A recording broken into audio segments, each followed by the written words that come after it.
Villa Park is where the action is right here, right now. Aston Villa against Crystal Palace. Sit back and enjoy in the company of former Arsenal winger Perry Groves, alongside your match commentator here on Talksport 2, Adam Bridge. Thank you, Faye. Good afternoon, everyone. Unai Emery isn't used to losing too often, let alone 4 times in a row for the first time in over 1,000 games as a manager. Just 1 win in 6 in the Premier League has seen Villa fall down the table quicker than the celebs entering the I'm a Celebrity jungle via their skydive. But in true Emery style, a full forensic international break review has been undertaken as he tries to understand what has gone wrong.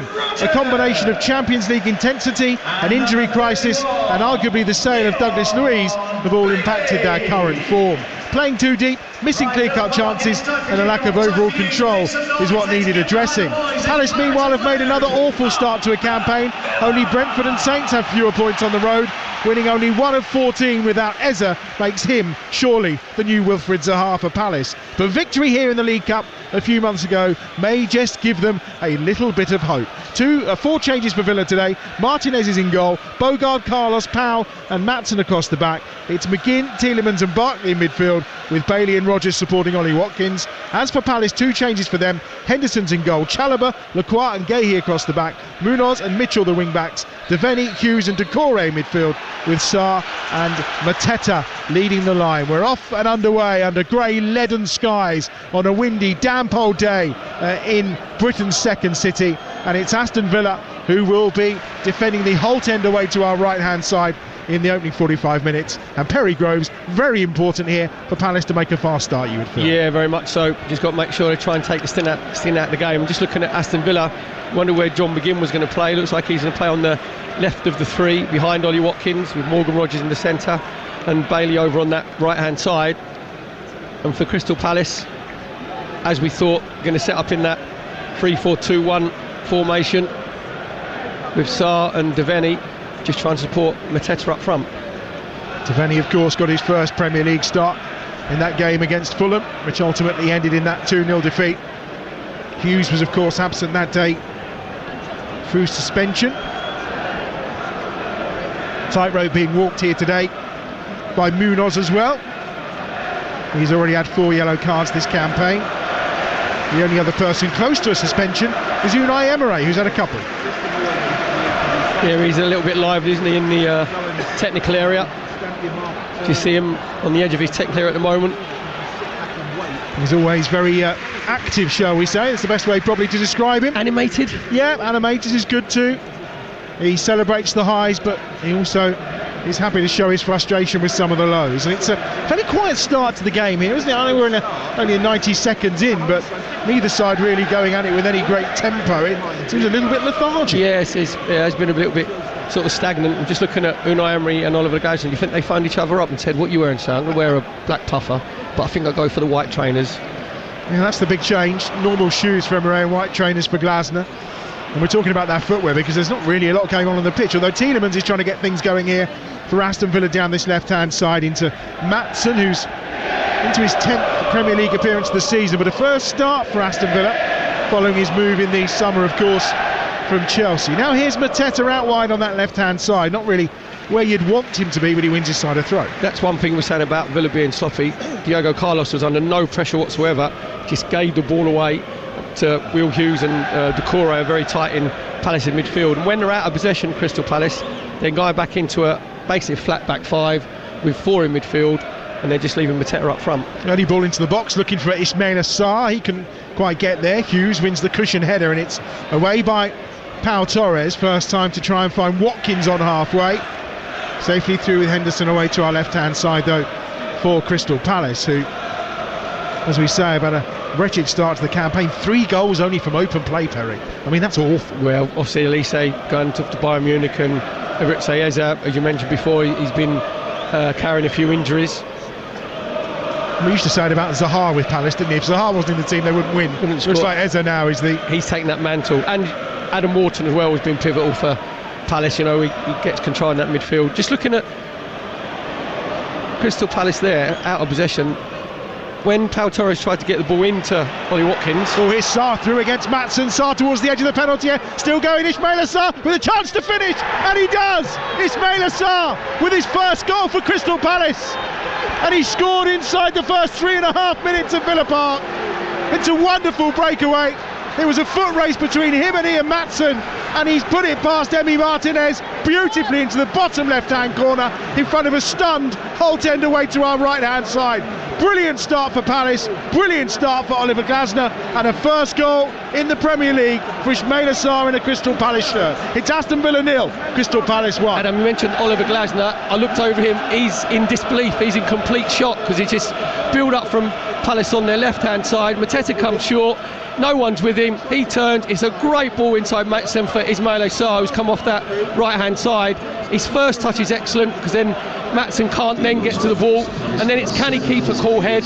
Then he's 1v1 with Martinez. Martinez tries to stay big, but I think he could do actually a bit better, come out the Peter Schmeichel star shape, and it's a brilliant finish from Ismail Assar, low down to Martinez's left-hand side. Fantastic start from Crystal Palace, and the shock is still on Oliver Glasner's face. He couldn't believe that they've gone 1-0 up. He was looking around his coaching staff thinking, have I just seen Ismail Assar finish like that? Well, I saw him a few weeks ago against Wolves, and he had the opportunities in that game to score, but missed every single one of them. This time round, really good finish against Emi Martinez, who's certainly not in the form of his life, despite being named as the best goalkeeper in the world for a second year in a row. Do you think I'm being a bit harsh on Emi Martinez? Do you think that he could have closed the angle down a little bit better, a little bit quicker? He doesn't quite look right to me this season, Perry. They've only kept one clean sheet, as we mentioned, that game against Manchester United. But he's not quite right. He's not commanding. But then again, it all kind of filters back. If your defence is a little bit deeper, maybe, and everything's not perfect, it can affect the keeper. Yeah, what's his shot to save ratio? I think it's only at 60%. Oh, lovely ball over the top. Rodgers onside in the penalty area, brings it down, looks for support, just turns at the edge of the box, but can't get a shot away. And a chance maybe now to bring it clear for Doucouré here for Palace. And again, Mateta's away on that left-hand side. Sarr is in a central area ahead of him. Mateta with the ball at feet. He's running at Bogard on that far side. Gives it to Mitchell. Mitchell, early crossing towards the back post. Taken down by Maatsen, who's almost caught in the penalty area by Sarr. But they get it clear quickly. And the counter's on now for Villa. Here's Leon Bailey down that right-hand side towards the edge of the penalty area. Tries to cut infield. And it's a very good tackle in the end from Lacroix to win the ball back for Crystal Palace. It's brilliant defend from Lacroix. He's 1v1 with Leon Bailey. And he mentioned about his lack of productivity, Adam, before the game. He didn't look confident there. He didn't look confident. You think, right, I've got the centre half where I want you. You're out on that left-hand side. All I've got to do is get out of my feet, push it past you. And he got caught in about 4 mimes, and Lacroix then stuck his right foot out, timed the tackle brilliantly, and just took it off his toes. Goals elsewhere in the Premier League this afternoon. Bournemouth 0, Brighton and Hove Albion 1. João Pedro on target inside 4 minutes there. Swindon Town 0, Morecambe 1. Jamie Stott on target for Morecambe. Another tough start to the afternoon for Ian Holloway as well. We'll keep you across all those goals as they go in here on Talksport 2 throughout the afternoon. Where right now it's Aston Villa 0, Crystal Palace 1. We've been playing for almost 7 minutes. Yeah, Leon Bailey's an interesting character. He had some tremendous games last season, but the Villa supporters are a little frustrated with him as well. And I think so, the lack of confidence clearly showing in that one-on-one moments ago. It was a really good chance for Villa. Yeah, very much so. You can tell that Aston Villa are a team that lacking confidence. Even the passing isn't being zipped around very quickly, is it? They're taking 2 and 3 touches. You can hear the frustration with the Villa Park faithful as well. And just on the goal as well, where Aston Villa aren't quite at it. When it comes out to Tyreek Mitchell in the left-back position, he rolls it into Mateta. Not one of the 2 centre-halves of Villa goes with him. He just drops a bit deep, gets a turn, puts a brilliant ball through to Ismail Assar. So you're looking at Diego Luiz and Pau Torres, you're thinking one of them has to go in with Mateta to stop him turning. You do wonder sometimes. Carlos is in there. Tyrone Mings, of course, working his way back to full fitness after his knee injury as well. As Villa have it on halfway, and it's at the feet of this time Diego Carlos. Gets it back towards Pau on this near side. He'll lift it forward into the feet of McGinn on halfway, and he's fouled by Trevor Chalobah, and a free kick. And that's one of the things McGinn does very well. He wins a lot of free kicks for Villa. He's got a rotund derriere. He's got back to the 80s where he uses his body really well. He can back in a la Mark Hughes. It's a good posterior. Juria Timber has scored for Arsenal against Forest, but it's been disallowed for offside, Perry. Sorry to get your hopes up there in half the sentence and then dashed them in the second half. He looked onside for me. Well, you had a good view from here, yeah. VAR will be checking, of course. Here's Ross Barkley through towards the feet of Watkins and then on by Tielemans. McGinn from distance tries the shot, comes towards Bailey and Rogers, comes out again to Barkley. Maybe he's going to try from distance, edge of the penalty area, goes forward, right for the ball, pulled back, and Rogers tries to hit it first time after what was a decent pullback from Leon Bailey inside the penalty area, but he scuffs his shot into the ground and out behind for a goal kick away to our left-hand side. It was really good play from Villa down their right-hand side. Just Ross Barkley rolling it out to Leon Bailey. Leon Bailey is a good pullback actually to Morgan Rogers. And Morgan Rogers, don't you dare look down at the ground and pretend that there's a divot or a bobble, because unless a mole's just popped his head up. These pitches are absolutely perfect. We said before the game, Adam, we saw about 10 Aston Villa ground staff with their dibbers just prodding the pitch. You think, what you're doing? The pitch is absolutely perfect. So aren't dibbers what you use at bingo, not to prod pitches with? Aren't they little forks? So dobbers at bingo. I knew you'd know that. Dibbers at bingo. Oh, you dibbers at bingo. I knew you'd know that, Perry. Permanent markers. Like Martin Cohen. Down this right-hand side is Munoz with a throw. This should actually be an Aston Villa throw. The assistant and the referee have got this wrong. It definitely came off a Crystal Palace leg, much to the frustration of Unai Emery. Taken quickly, and Chalobah picks it up again for Palace on halfway. Gahey, I think, was outstanding for England during the international break, as he was throughout the summer as well. Devaney now, down that left-hand side. Early ball across, Martinez gathers at the edge of his 6-yard box. Decent ball. Yeah, good build-up play from Palace down the left-hand side, from Mitchell out to Devaney. And the young man making a good run in that inside left position, just trying to whip the ball across 6-yard box. In the end, Martinez got his angles all right and just tacked the ball out of the air and put Villa on the counter-attack. And they're coming forward down that right-hand side with Bogard and Leon Bailey. Well, the ball's been played forward and he's not moved, and already the home support a little frustrated with Leon Bailey on that far side. A couple of goals in League One early doors. Wrexham 1, Exeter City 0. Max Cleworth scoring the goal for Wrexham. This time last week we were, of course, up at Edgeley Park for Stockport against Wrexham. And Peterborough 0, Reading 1. Harvey Nibbs is the goal scorer early for Reading. I can almost hear a frustration of our young friend Mr Durham at that point of the afternoon as Peterborough drop behind again. Almost 11 minutes played here at Villa Park on Talksport 2. Aston Villa 0, Crystal Palace 1. Ismail Assar with his first Premier League goal for Crystal Palace. And it's a throw on this near side for Villa, hence the ironic cheers around us. But this time the assistant's got it right. Man in charge today, by the way, is Tim Robinson, our referee. We have a specialist on VAR today, Alex Chilovic, one of the 2 specialist VAR people being used by the Premier League this season. So that means he's going to make his mind up very quickly. Is that what it is? Well, possibly, or maybe has a better understanding. He's used to doing it more often. He has taken charge of a few lower league games, but he's not a Premier League referee. Early ball from McGinn into Watkins this time, who's being harried and hassled all the time on this near side. Gets his deflected crossover towards Rogers, headed out that time by Gahey, and then by Chalobah, and that's gone out of play for a corner to Aston Villa down this left-hand side. Yeah, Chalobah looked like he had a crusher on his head there, because he just should be clearing his lines. It's come off at the wrong angle. Aston Villa get themselves corner on the left-hand side. Tielemans looks like he's going to whip it in with his right foot. He will do. He's got Maatsen here waiting, but I think he's going to go a little more direct here. No, it does go short to Maatsen, who's in for Luca Dean today. Back to McGinn with his left foot, swings it, edge of the 6-yard box, free header, Ollie Watkins.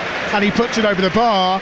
And I would say, Perry Groves, you'll know better than me, but Ollie Watkins should have done better there. Yeah, I just think he mistimed his head up. It was good corner set piece from Aston Villa, just trying to mix it up on that left-hand side, short into Maatsen. Maatsen then rolls out to John McGinn just to change the angle. So brilliantly whipped ball in from John McGinn with his left foot in between the 6-yard box and a penalty spot. And you said there, Ollie Watkins just mistimed his head up, ends up putting his head up high and wide. Aaron Connolly has put Sunderland ahead against Millwall. Millwall 0, Sunderland 1 in the Championship this afternoon. Plenty of goals going in around the country. We'll keep you across those, of course, as we've got more live football action for you tomorrow afternoon as well.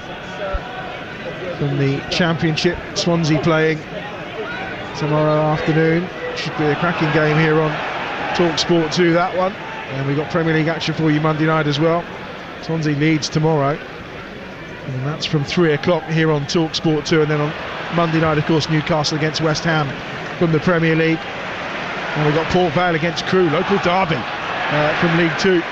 Is going to be here on Talksport 2. Action continuing here with Bogard on that right-hand side. Third Premier League start of the campaign for the young Dutchman, coming through the youth ranks at Villa.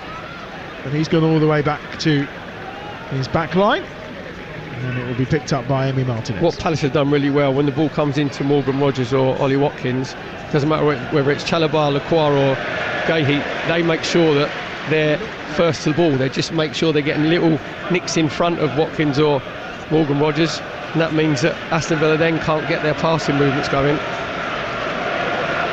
Mason Holgate has scored for West Bromwich Albion just up the road from here at Villa Park. They lead Norwich City by 1-0 in the Championship. Matson takes that throw-in down quite nicely. It wasn't the best of throws by Munoz on this occasion. Foul on Yuri Tielemans. Will Hughes and Devaney making a Tielemans sandwich, and it will be a free kick for Aston Villa just inside the Crystal Palace half. Taken very short though, as they look to build once more. Trailing by 1-0 here on Talksport 2. To the right-hand side goes Carlos. Out goes Bogard, short to Bailey, back to Bogard inside his own half, and good press from Palace. They're certainly closing down the space that Villa are looking to play in. Yeah, their distances at the moment, Palace are very good. So the flat back five, then the four in midfield. Again, as the ball comes into Morgan Rogers, this time it's Mike Gahey who just goes to close him down, nicks the ball off him. Mateta, challenge from Ross Barkley, good challenge as well, but Munoz has got away with it down the right-hand side for Palace. He's overrun that out of play, and that will be a goal kick away to our right-hand side. Again, that counter-attack all started from when the ball going into Morgan Rogers. Mike Gahey making sure that he goes and engages him, just nips it in front. Munoz tries to go on the outside of Maxson. He said there it was a Tonka touch. Ball goes out of play. That enables Aston Villa to start the build-up from the back.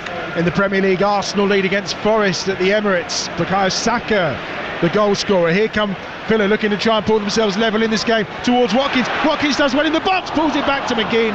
But McGinn is just ahead of the play, and it's half cleared by Palace as far as Barkley, who does brilliantly. Here's Tielemans on the left-hand side. Now short to Matson, who's probably about 35 yards out from goal. Goes back to Tielemans again, and then once more to Barkley. And here's Pau Torres down this left-hand touchline. Tielemans into space, great run by Rogers, left-hand edge of the penalty area, closed down by 2, back to Matson. Can he deliver? Yes, he can, towards Ollie Watkins, who just can't quite get there with a header from about 4 yards out. He's made no contact. It's gone out the box on the far side. Leon Bailey's there to keep it alive for Villa. But what an inviting cross from Matson, that you just felt Ollie Watkins, he couldn't quite reach it, but would have surely scored. And now the counter's on, and it's 3 against 2 here for Palace. Hughes down the centre, still going. Sarr inside the box, shoots, and it's saved by Martinez this time at his left-hand post. Oh, the game's going backwards and forwards, just like a basketball game. First it's Villa on their left-hand side, brilliant crossing from Matson. Ollie Watkins looks like he was going to get a free header, but to be fair to Tyrant Mitchell, he just showed him off the ball. And then Crystal Palace hit Villa on the counter-attack. I actually think Will Hughes picked the wrong pass. I think he should have gone to his left-hand side to Mateta. So he's come to Ismail Sarr. Didn't really have any conviction in his finish, because he should be going across Martinez. Just puts his foot through it. Simple save for Martinez down at his near post. But the game's just started to liven up, and the main reason being for that is because Aston Villa have been giving the ball away too much. Into League One, Huddersfield 1, Charlton Athletic 0. Lincoln 1, Wycombe Wanderers 0, the leaders. In the meantime, here's Sarr at the edge of the penalty area, onto Mateta. Mateta with a shot, fizzes across goal. He was offside anyway, and I think most of the Aston Villa backline knew it. Yeah, Mateta just going a little bit too early. But again, ball coming to Morgan Rogers. He doesn't get hold of it. Crystal Palace turn the ball over very quickly, and that is sinful there from Jean-Philippe Mateta, because he's looking right across the line. All he's got to do is just hold his run. Ismail Sarr picks the right pass, and he's half a yard offside. Well, his last goal on the road was in May at Wolves. He's only scored 4 in his last 37 Premier League away games. Funny how some strikers are literally home boys. Is he a homer? Would you say? I think he still likes to play away. I remember there was some who didn't want to play away from football, home, didn't they? Yes, indeed. Didn't want to play away from home, did they? They would always just have a problem the day before when there was a long journey due, and they just wanted to play in front of their home supporters.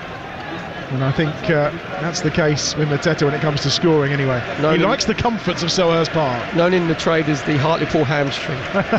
Absolutely. Was that the longest journey he probably had to go on at times? Yep. Yeah. Up to the pools. The Linnigan brothers playing at centre-half. With 2 gum shields in. Blimey. Well, that says it all really, doesn't it? Here's McGinn over halfway down this left-hand side for Villa.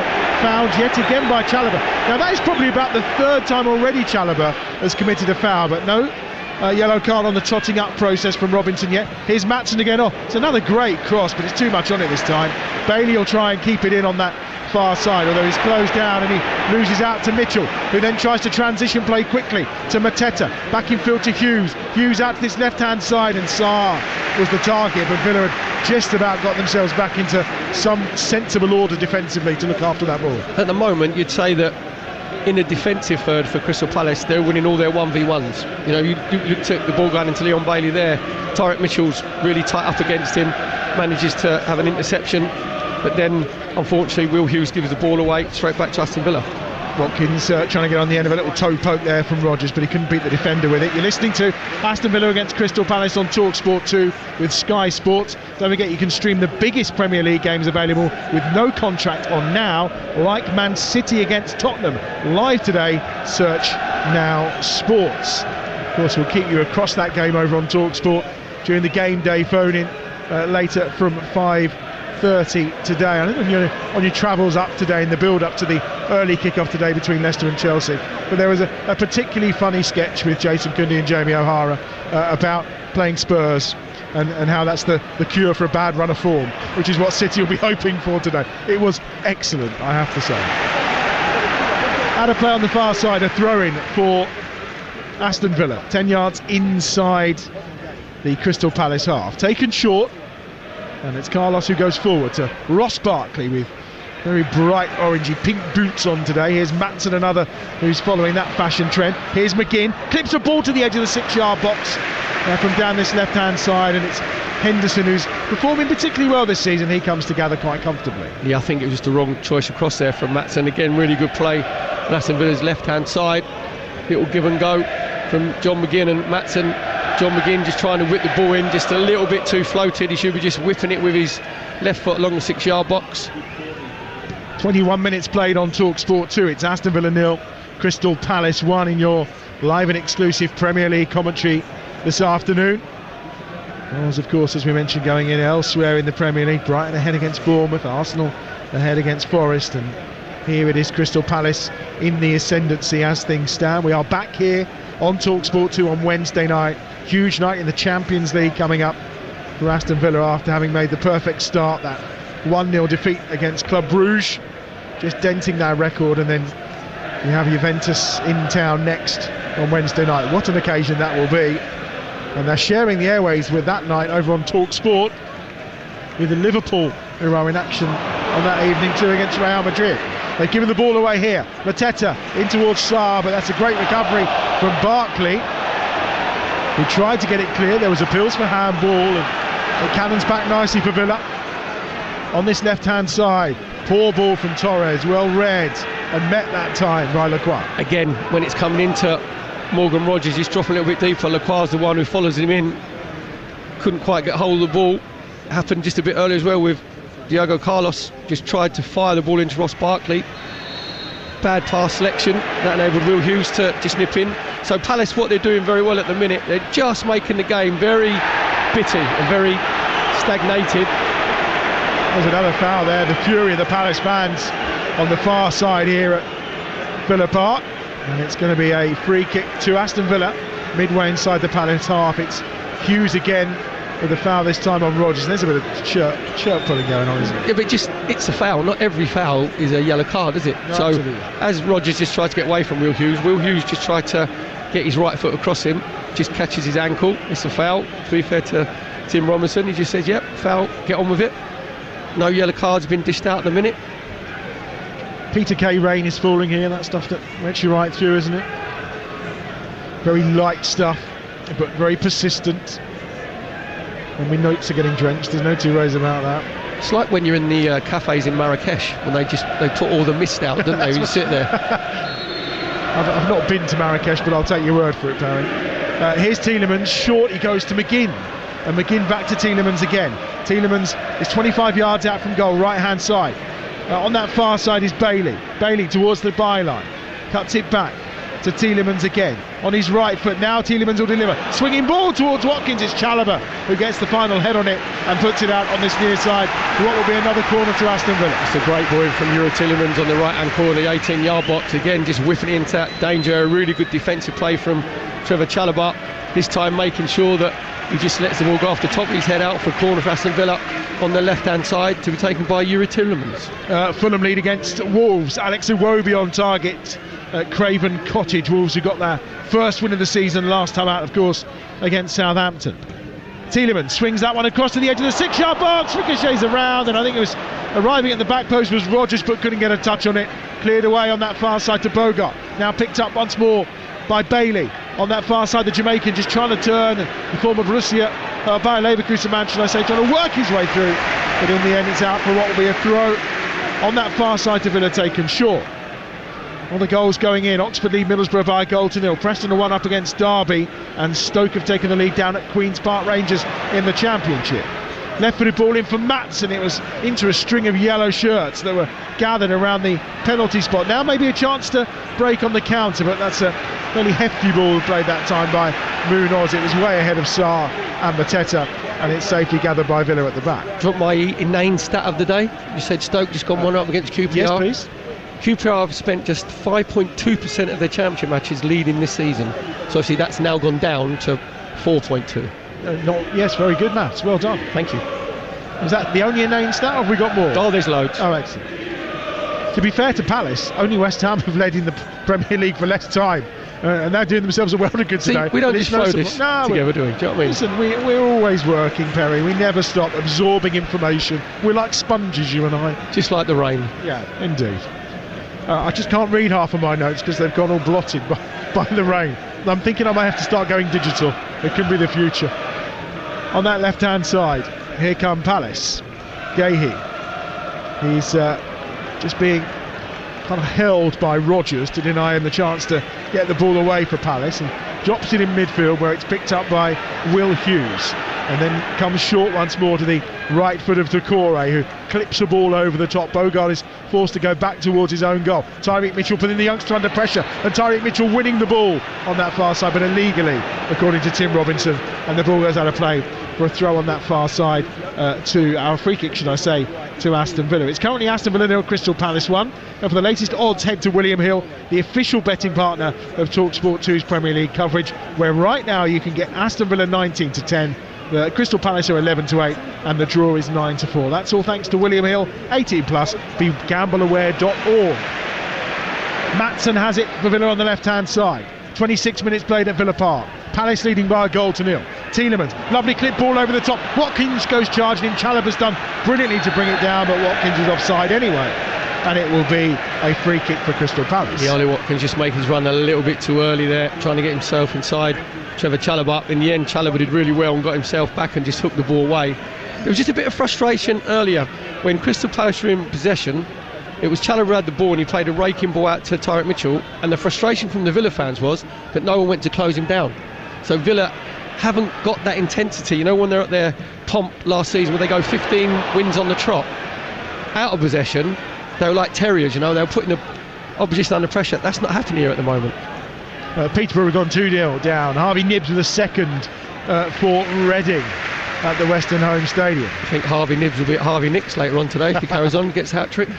Throwing down this right-hand side. There are other department stores, very obviously. Infield we go, Doucouré to the left, Gahey onto Tyreek Mitchell. Good switch of play for Palace down that left-hand side. Defeni has got loads of space as he hooks across into the penalty area. Wasn't the best of crosses. Comes out to Doucouré again. He's lost possession. That's a clip ball through down this left-hand side for Watkins, and it's a brilliant ball as well from Rodgers. Now Watkins away. He's got two yellow shirts around him though. On this near side, onto his favoured right foot. Oh, and he tried to beat Henderson at the near post, and that's a terrific stop from Dean Henderson, whose, I think, momentum was taking him the other way, and he's just plucked that off the turf with his right hand. Adam, that was just brilliant all round. Just a fantastic raking ball from Leon Bailey. Inside Chalobah to Watkins out on the left-hand side. Watkins 1v1 with Chalobah, cuts inside him. He said he's given Henderson, the eyes, he's just trying in near post. It's a magnificent save from Dean Henderson, low down to his right hand side. Not only that, Perry, it's past him, isn't it? It's past him and he's put his arm behind. Well class. Oh, now a chance maybe for Munoz down the right hand side. He's got too much on that, as he Mateta, who pulls it back, and he just pulls it back to the boots of Ross Barkley, whose clearance comes towards Hughes. Sarr in the penalty area tried to get on the end of it. Palace keep possession well. Gahey is kind of 10 yards outside the Villa penalty area. Here's Sarr, clips it to the right hand side. Munoz lifts it towards the back post, where it's met by Mitchell on the volley. Skews up in the air. Second attempt is almost as bad as the first, but this time he gets some distance on it and puts it into the hole end away to our right hand side. Palace looks so dangerous on the break too. Yeah, very much so. Just Tyrick Mitchell needs to get the chalk on his book. He's had one volley on it, sliced it, second time sliced it again. I think, to be fair, I think Munoz actually picked the wrong pass, because if he just whips that across the 6-yard box, Mateta's standing in the middle, virtually unmarked. But it's been a really, really good game, actually. It's come to life. To be fair to Palace, they've been really well set up defensively. You know, they're on the front foot when the ball comes in, into Watkins or Rodgers, but when they're in possession, then they release the players. They actually, you know, they don't say, oh, we'll leave Mateta up front. He's not isolated. Devaney's made good runs in the inside left position. Down this right-hand side, Ismaila Sarr's been really dangerous. And Tyrick Mitchell on the left is playing, when they're in position, like a left winger, and he's getting the better of Leon Bailey. Wrexham are 2 up against Exeter City now. Ollie Palmer the goal scorer. It's now Preston 1, Derby County 1, and Queen's Park Rangers have missed a penalty in the game against Stoke, where Stoke still leading by a goal to nil. Remember, tomorrow afternoon on Talksport from 1:30, the Sunday session with Sam Matterface and some handsome young chap. Is Ray Parlour in tomorrow? I think he might be. Yep. Yeah. And at the same time, at 3 o'clock tomorrow afternoon, it's Swansea against Leeds from the Championship here on Talk Sport 2. A double-header for you Monday night as well. Newcastle West Ham from the Premier League. A huge game for West Ham. It was an absolute thriller there last Easter. That game's live on Talk Sport. Build up from 7 o'clock on Monday night, and Port Vale against Crewe builds up from the same time. That's Port Vale against Crewe in League 2. That's over on Talk Sport 2 on Monday night before we get into our European action. I hope the West Ham game's better than the West Ham against Everton game. Oh, you had a tough one there, didn't you? The West Ham fans, it was that bad they couldn't even be bothered to boo at half time. It was just apathy. It was just Well, they're not in a good place right now. You look at some of the stats, it doesn't bode well. The partnership between West Ham United and Lopetegui. Big games on tomorrow afternoon for you to follow as well. Amorim's first game as well, isn't it? Yep, down at Ipswich, getting their first win at the Tottenham Hotspur Stadium, with Rory Delap in really, really good form. So or Liam Delap. His dad's playing really well. He's playing well for the veterans as well. Villa have it on halfway. It's with Powell, and he looks to play the ball out to his left hand side. It was a little touch in the end to Maatson, nothing more, who goes back to Powell. He goes over halfway where Watkins is there. First touch just gets him a yard or so away from Lacroix, and then he's fouled in the process. Another free kick. 31.5 minutes played. Palace still leading here by a goal to nil. Even then, when it comes into Ollie Watkins, Lacroix is engaging him, so then they don't get time to get set. At the end, there's a little foul from Hughes, so then the game sort of stops. So I've got to say, Crystal Palace, you can tell for the, probably just a couple of days that Oliver Glasner's had them with the back five. The back five have been absolutely outstanding. Dean Henderson's had one really world-class save to make, and he low down to his right-hand side from Ollie Watkins. Apart from that, he hasn't really been tested. I was going to say, out of possession, it's definitely a 5-4-1, isn't it? There's no two ways about it. They are trying to keep things as tight as possible. Wolves are level in the game, down by the Thames. Mateus Cunha, the goal scorer, as he so often is. He's so important to Wolverhampton Wanderers, and they've got themselves level in the game at Craven Cottage. Oh, Sarr here. Sure, he's going to be offside. Nothing from the assistant yet. Through on goal. Can he beat the keeper again for a second time? Plays it to Mateta, who puts it over the bar anyway. But as we thought, he was offside. The flag has gone up, and Mateta just ends up a little bit embarrassed. Well, both of them, because Ismaila Sarr should be taking a shot on. He was a good maybe 2 yards offside. Just a bit frustrating from the assistant referee down on our right hand side, where he doesn't flag early, because it's a good high line held by Pau Torres, to be fair. He's on the halfway line. Ismaila Sarr's 2 yards in front of him, and then Ismaila Sarr squares it for Mateta He puts it over the bar, looks over to the linesman, thinks, please flag offside and get me out of this trouble I put myself in. More goals elsewhere. Luton lead Hull by a goal to nil. It's now Swindon 1, Morecambe 2 and Huddersfield 1, Charlton 1. An equaliser for the Addicts this afternoon. There is Watkins just trying to spin away from Lacroix, but he's got him on close attention, and Pau Torres now committing a foul on Ismail Assar, and it will be a free kick for Palace midway inside their own half. Tim Robinson's very much keeping his cards in his pocket in this game. He's been excellent. I know, we can be very critical of referees, being a little bit too quick to bring the yellow card out and want to be the centre of attention.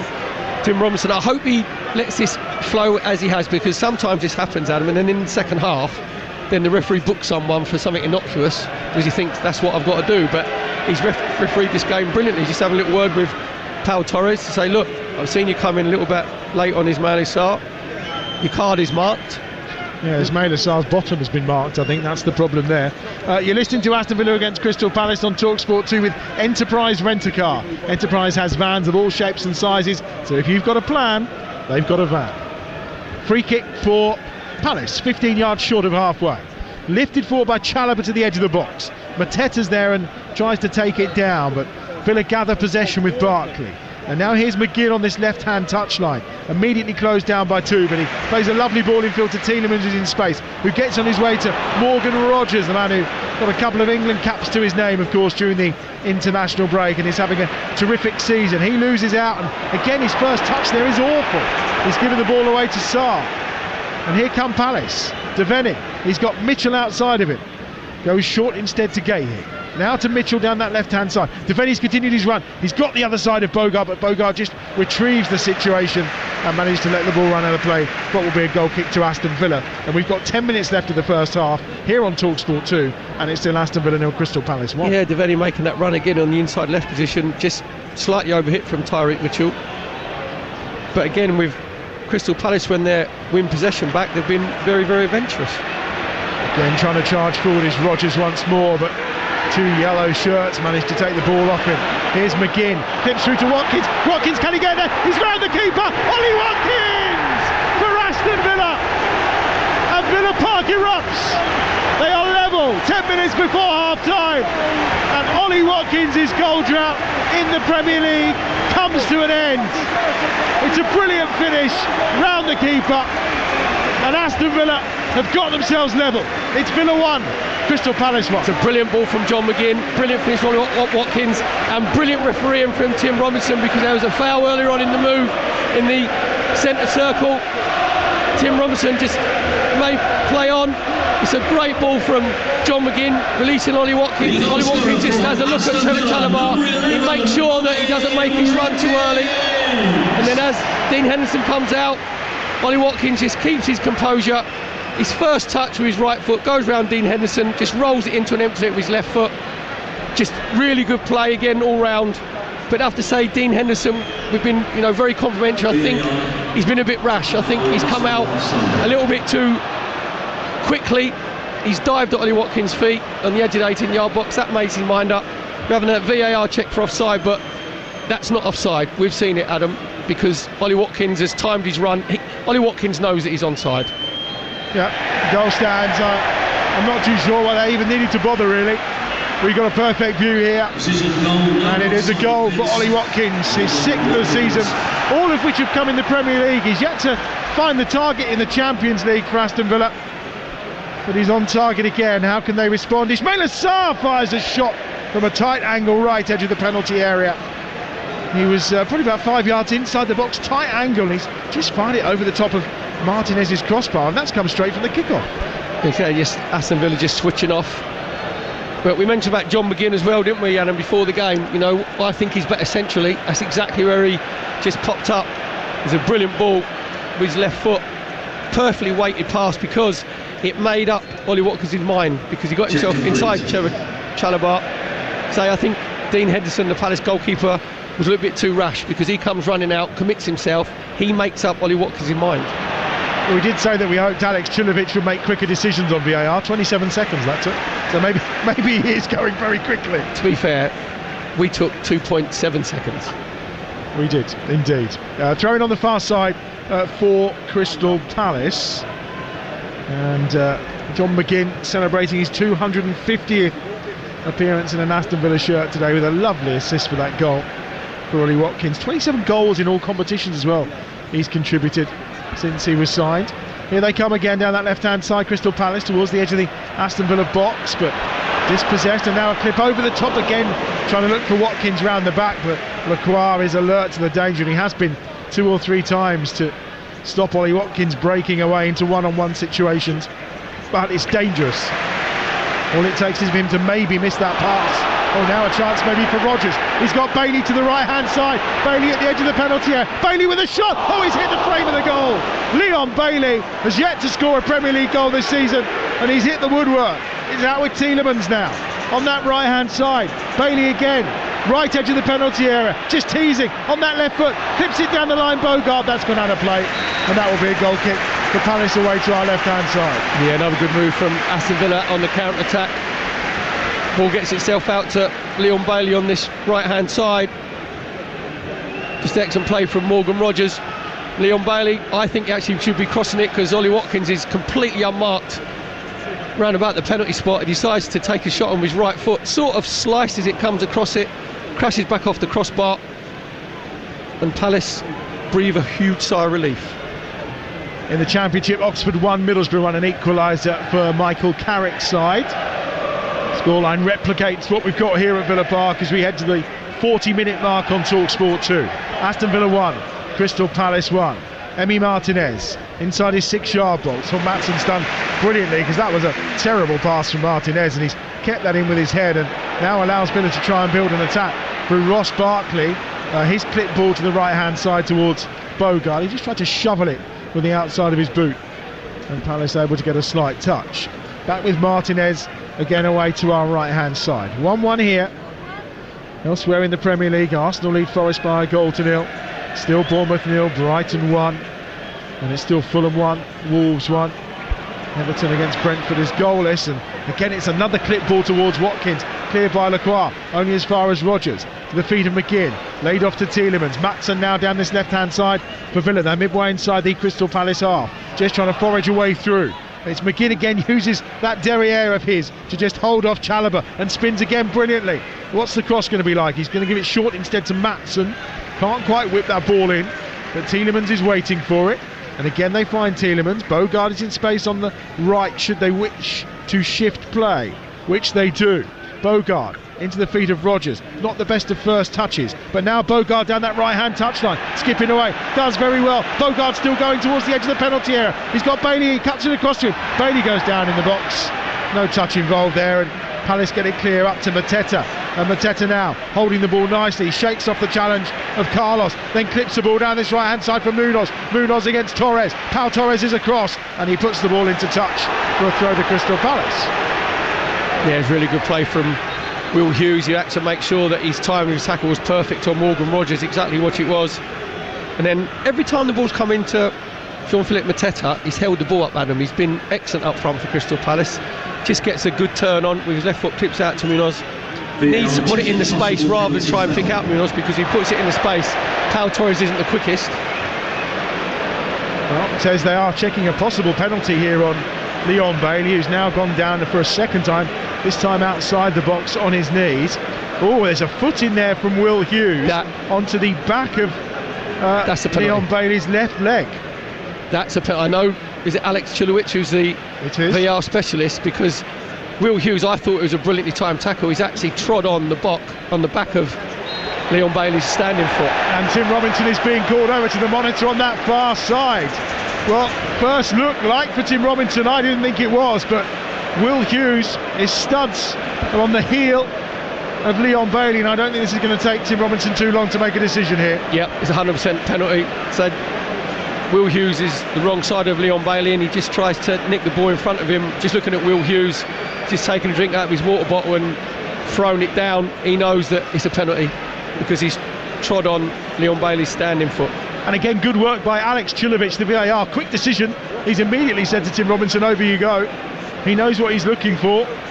And there's the contact. It's just whether Tim Robinson feels there is enough there to overturn his original decision. How many times has he watched it now? We've seen it once and we know. Once, 100%, it's a penalty. Tim Robinson has looked, and he walks back out, and he does point to the penalty spot, and it will be a penalty to Aston Villa. And John McGinn has asked for the ball. Now whether John McGinn is going to go on penalty spot duty, obviously Douglas Luiz was their penalty taker throughout last season. They've scored their last 4 penalties. The last miss was by Ollie Watkins against Liverpool back in 2023. And as for Crystal Palace, well, in terms of trying to save penalties, they've not faced one in 30 league games. And the last 8 have been scored against them. So McGinn's there, Tielemans is coming forward, and Watkins too. I think McGinn is the shield. Tielemans is going to take it. Top any Housery, as Faye would say, from Dean Henderson. Indeed. And it is going to be Yuri Tielemans to take this spot kick for Aston Villa. Tim Robinson deep in conversation with Mark Gahey and Will Hughes, I think, just explaining A, why the penalty's been given, and B, where they need to be at the edge of that penalty area. So Henderson away to our left hand side in this Crystal Palace goal. He's had a terrific season so far. He's been overperforming in terms of the number of goals they expect him to have conceded, and now he's got to try and stop Yuri Tielemans from putting Aston Villa in front.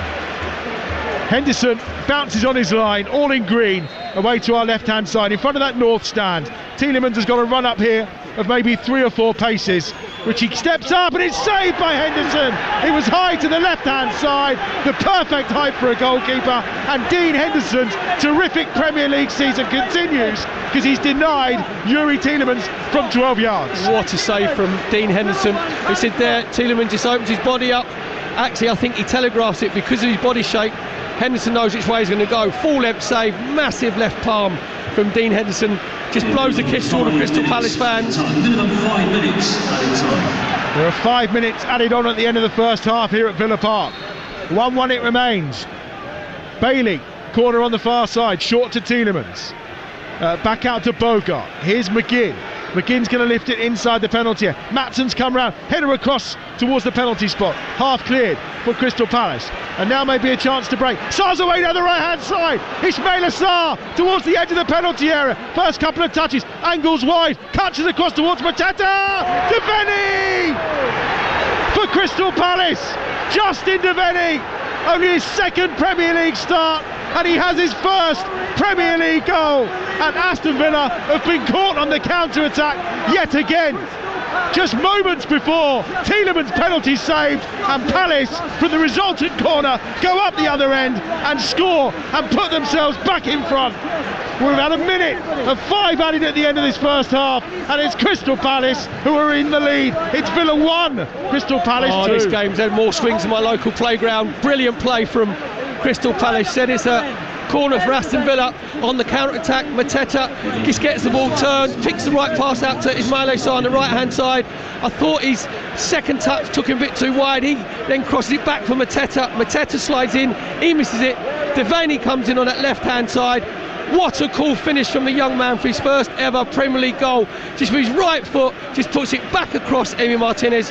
Fantastic breakaway goal for Crystal Palace. They thought they were going to go in at half-time 2-1 down. They're going to go in at half-time 2-1 up. What a game we've got here at Villa Park. The 21-year-old can't believe it. Born in Scotland and on the score sheet in the Premier League beyond Emi Martinez. And Ollie Watkins is looking at John McGinn and saying, what is going on?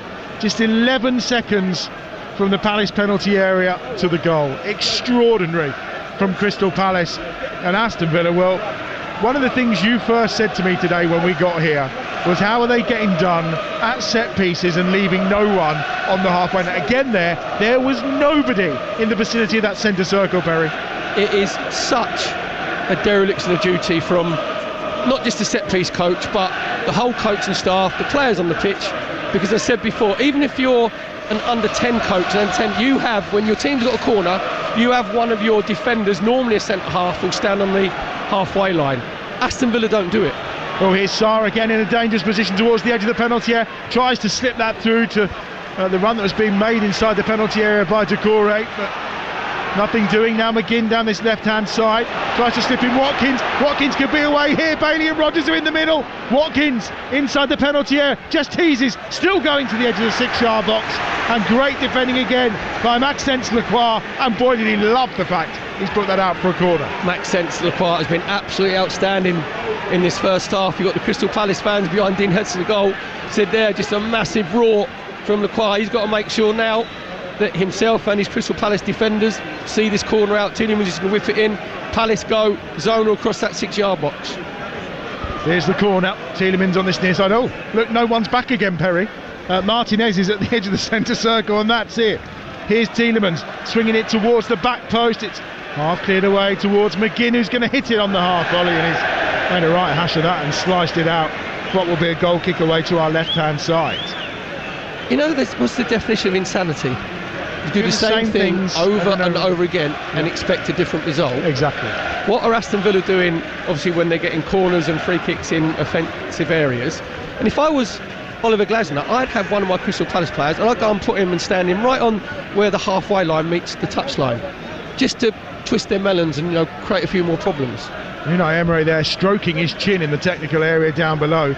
Austin McPhee is down on his chair in the dugout, who is the set-piece coach, but clearly they don't feel it's a problem. But the fast breaks has caused them a problem all season, Aston Villa. They're conceding goals to fast breaks left, right and centre. I think it's a joint most now in the Premier League. That's the 4th goal they've conceded with fast breaks. I think obviously the 2 goals against Liverpool.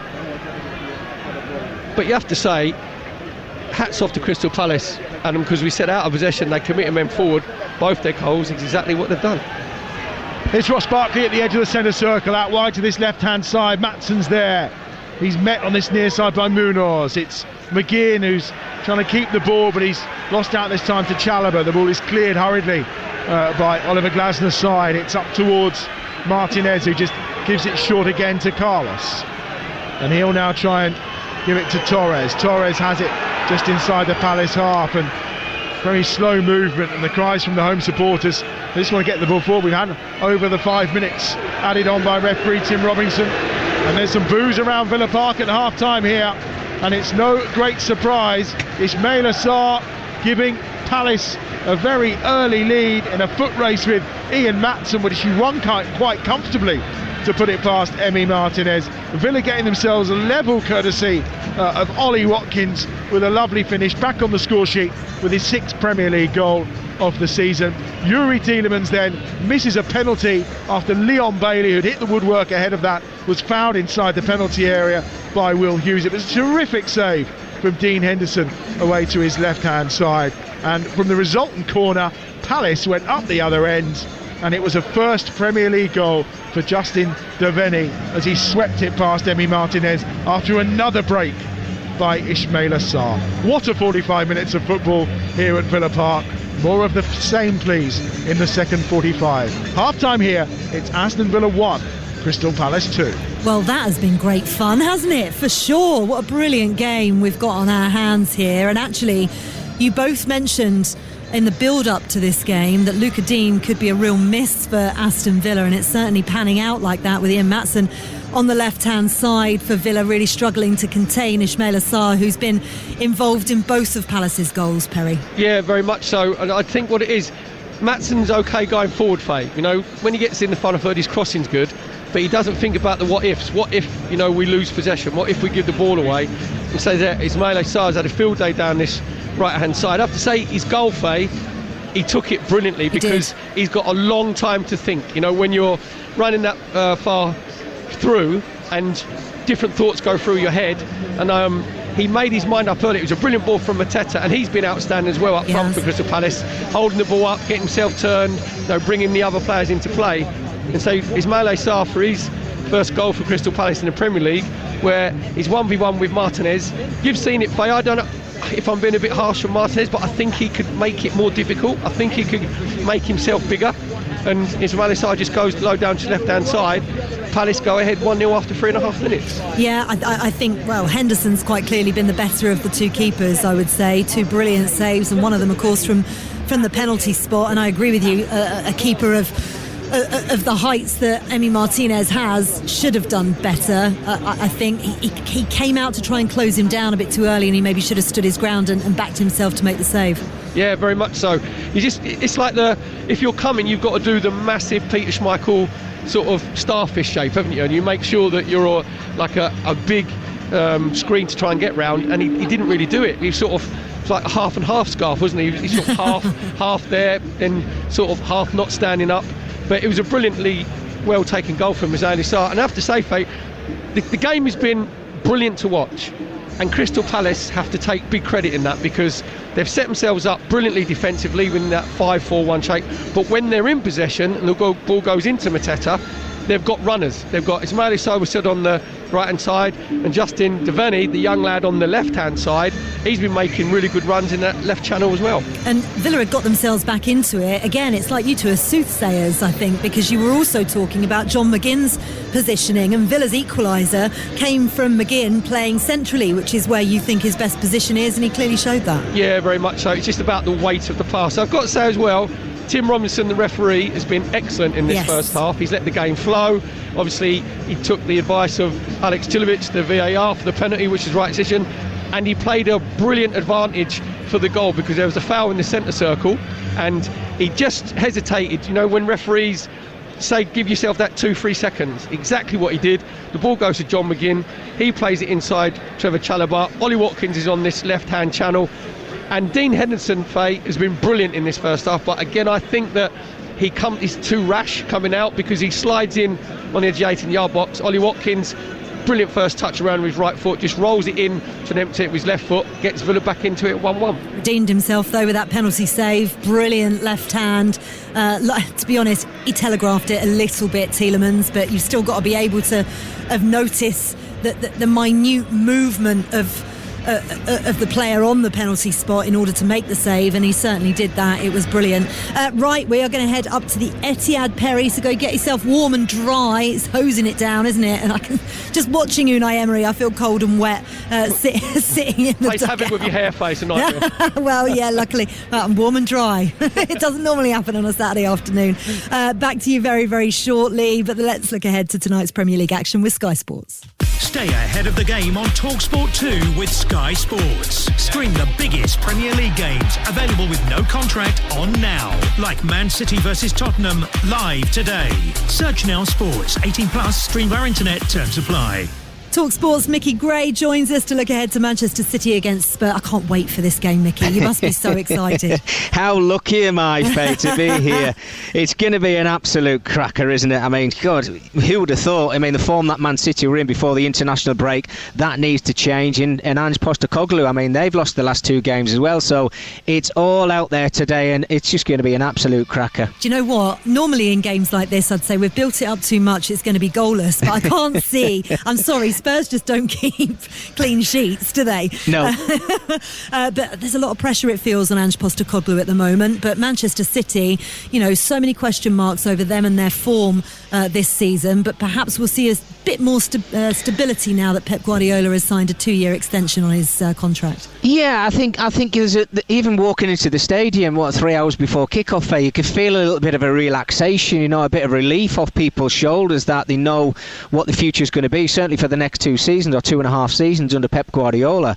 And I think, you know, players come back from injuries, that's going to help them as well moving forward. And we all know we're coming up to that Christmas period, what City are like at the turn of the year. But I think you'd be worried a little bit, Pep Guardiola, knowing that Liverpool are 5 points ahead of them before this game. So it's a pressure game, knowing that they've lost the last 4. Yes, 2 of them only in the Premier League, but away from home. But their home form is just absolutely incredible. And Tottenham will make it hard for them today. Whatever 11 they pick today, it is going to be a real tough game. And it's windy, it's rainy, it's blowing inside the stadium. It's not nice, Faye, I can tell you. Brilliant for a neutral, though. Yeah. Especially having watched the 2 games that we've had here on Talksport 2 so far today. In the Championship, Coventry and Sheffield United, it finished 2-2, and the conditions played a part. It was brilliant. And then 2-1 at the moment to Aston Villa, to Crystal Palace at Aston Villa. as well. We could definitely be seeing goals, but what do we think about Rodrigo Bentancourt's ban? That's going to be a huge blow for Spurs and the way they play. Yes, it is, 7 games. So it gives somebody the opportunity to come into the starting 11. I mean, Bissouma's one that springs off the page, I suppose.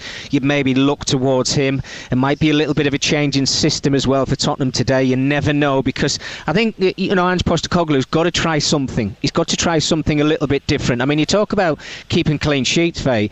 2 in the Premier League this season. Man City have only kept 2 clean sheets in the Premier League this season as well. So, it's 2 sides in front of us that concede a lot of goals. I think you look at the forward line of Tottenham. They need to try and get it behind Man City and cause them problems. But I think Pep, when the starting 11's come out, what is it, about 15-20 minutes time or something, I think he might go with a bit of experience today. He's kind of chopped and changed at the back. He's give younger players, Simpson Puzzi being one of them in the last game, he's give them opportunities. But I think he's now realised that, look, if we're going to get back to the top of the table, we've got to go with tried and tested and players that know exactly what they're doing from a weekly basis. Absolutely. I'm very jealous of you this afternoon, Mickey. Enjoy the game. See you later. Thanks, Faye. Thank you. Mickey Gray will be bringing you updates on the game day phone in over on Talksport from 5:30. That was a look ahead to this afternoon's Premier League action with Sky Sports. Don't forget you can stream the biggest Premier League games available with no contract on now, just like Manchester City against Tottenham, which is live today. Search Now Sports.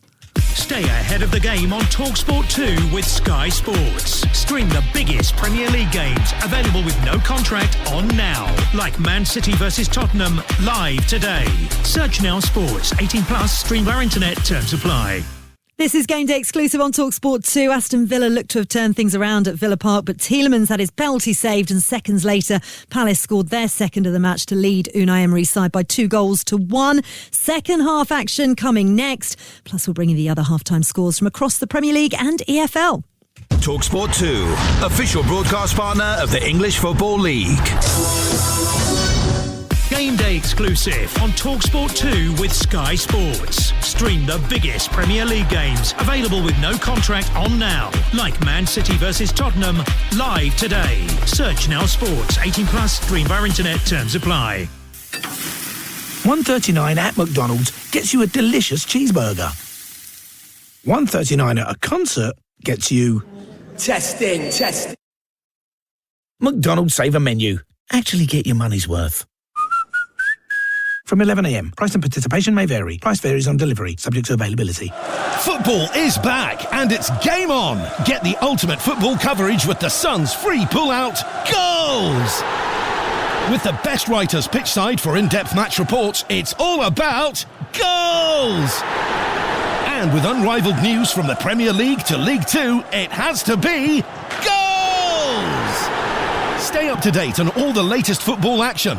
Get your free copy of Goals every Saturday, Sunday and Monday, only in the Sun. We all fantasize about our perfect home. Watching the big game cozied up in the snug. Another 7-0 win! Balmy summer nights with the kids playing on the lawn. We're playing real-life football! But come on, this isn't real. Listen, if you're serious about making your fantasy a reality, find out what your home is worth instantly with a free online valuation estimate. Get real about moving. Get on the market. Most common time to obtain an online quote between 1st of April 2024 and 30th of June 2024 was under 3 minutes. Excludes Northern Ireland. You don't just check in to a village hotel. You work out. You jump in. You play on. You tuck in. And drink up. Village Hotels. 33 locations with everything under one roof. A huge gym with pool and great membership opportunities. And a buzzing pub and grill with delicious food, ice-cold beers and live sport. Check out villagehotels.com and work out, stay, meet and play. Settle down for a night of crime. Witness a heist. Follow a car chase. Eat too much popcorn. Meet a mafia boss. Join in on a bank robbery. Think about making a cup of tea. Be too comfortable to get up. For less. Selected IKEA sofas are now at a new lower price, along with thousands of other products. IKEA, the wonderful everyday. Black Friday deals are now on at Screwfix. Get huge discounts on a wide range of products. Save £60 on the DeWalt 18-volt brushless impact driver bare unit, now only $49.99. And Sight Quartz safety boots now half price at only $19.99. Also, save £30 on the Turbo Gold Trade Pack, now only $19.99. For more Screwfix Black Friday deals, shop on the app, online and in-store. Don't miss out. Deals end 2nd of December. Subject to availability. See screwfix.com for full T's and C's. Game day exclusive on Talksport 2 with Enterprise Rent-A-Car. Rent from the best lineup in the UK. Enterprise has 450 branches with all the vehicles your business needs. Talksport 2, official broadcast partner of the Premier League and the English Football League. This is Game Day. Halftime classifieds. This is Game Day exclusive on Talksport 2. I'm Faye Carruthers. Let's take a classified check on the halftime scores, starting with Premier League. Arsenal 1, Nottingham Forest 0, Aston Villa 1, Crystal Palace 2, Bournemouth 0, Brighton 1, Everton 0, Brentford 0, Fulham 1, Wolves 1. Sky Bet Championship. Luton 1, Hull 0, Millwall 0, Sunderland 1, Oxford United 1, Middlesbrough 3, Preston 1, Derby 1, QPR 0, Stoke 1, West Brom 2, Norwich 2.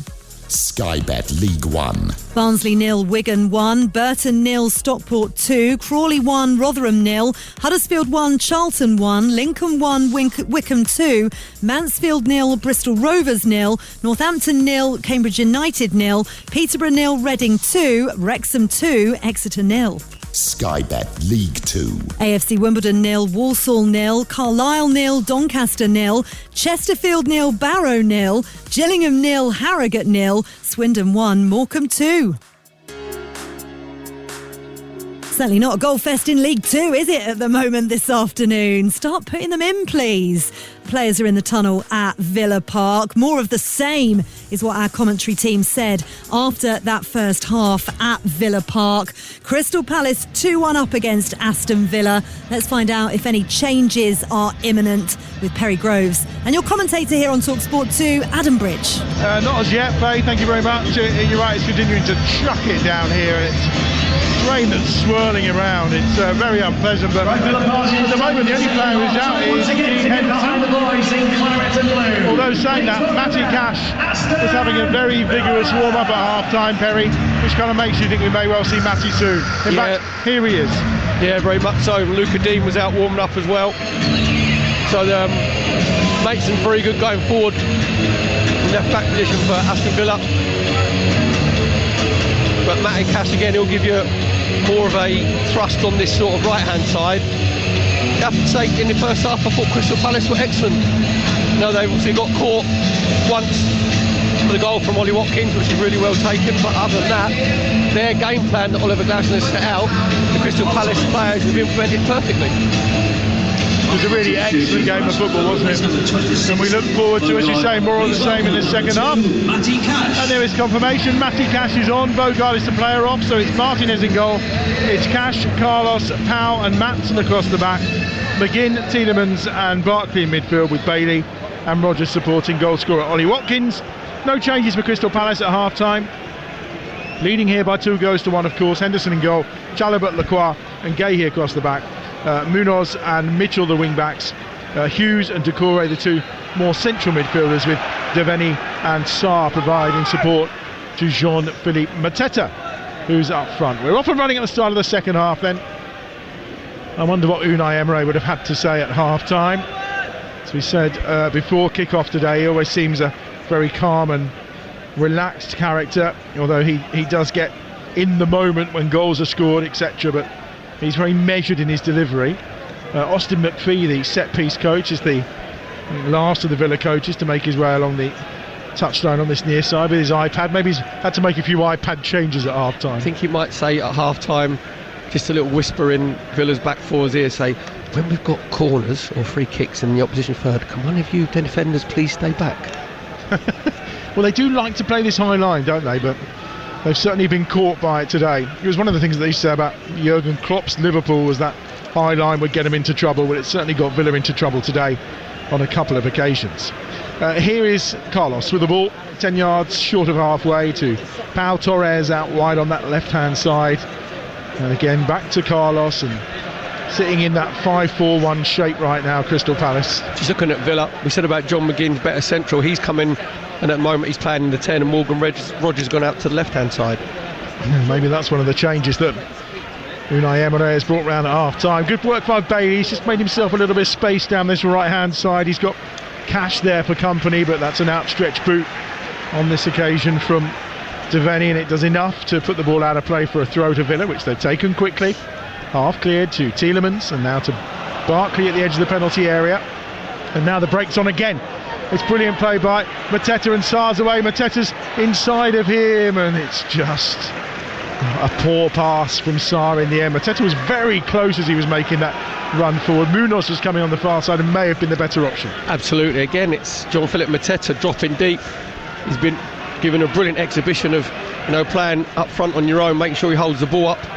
Cash's ball finds Bailey down the right-hand side, edge of the penalty area. Bailey onto his left foot, just goes onto his right foot, gets the better of Mitchell, pulls it across the face of the goal, and no one's there to add a touch. They keep it in on the far side. It's Ollie Watkins who's got it, left-hand edge of the penalty area. Hughes is there with him. Watkins does well to turn, gives it back to Tielemans. Then Maatsen's there. Maatsen on that left-hand side with his left foot towards the byline, tracked by Will Hughes all the way, and he ends up just running it out of play for what will be a goal kick to Crystal Palace. I think that's opened the gates there for Maatsen on that left-hand side.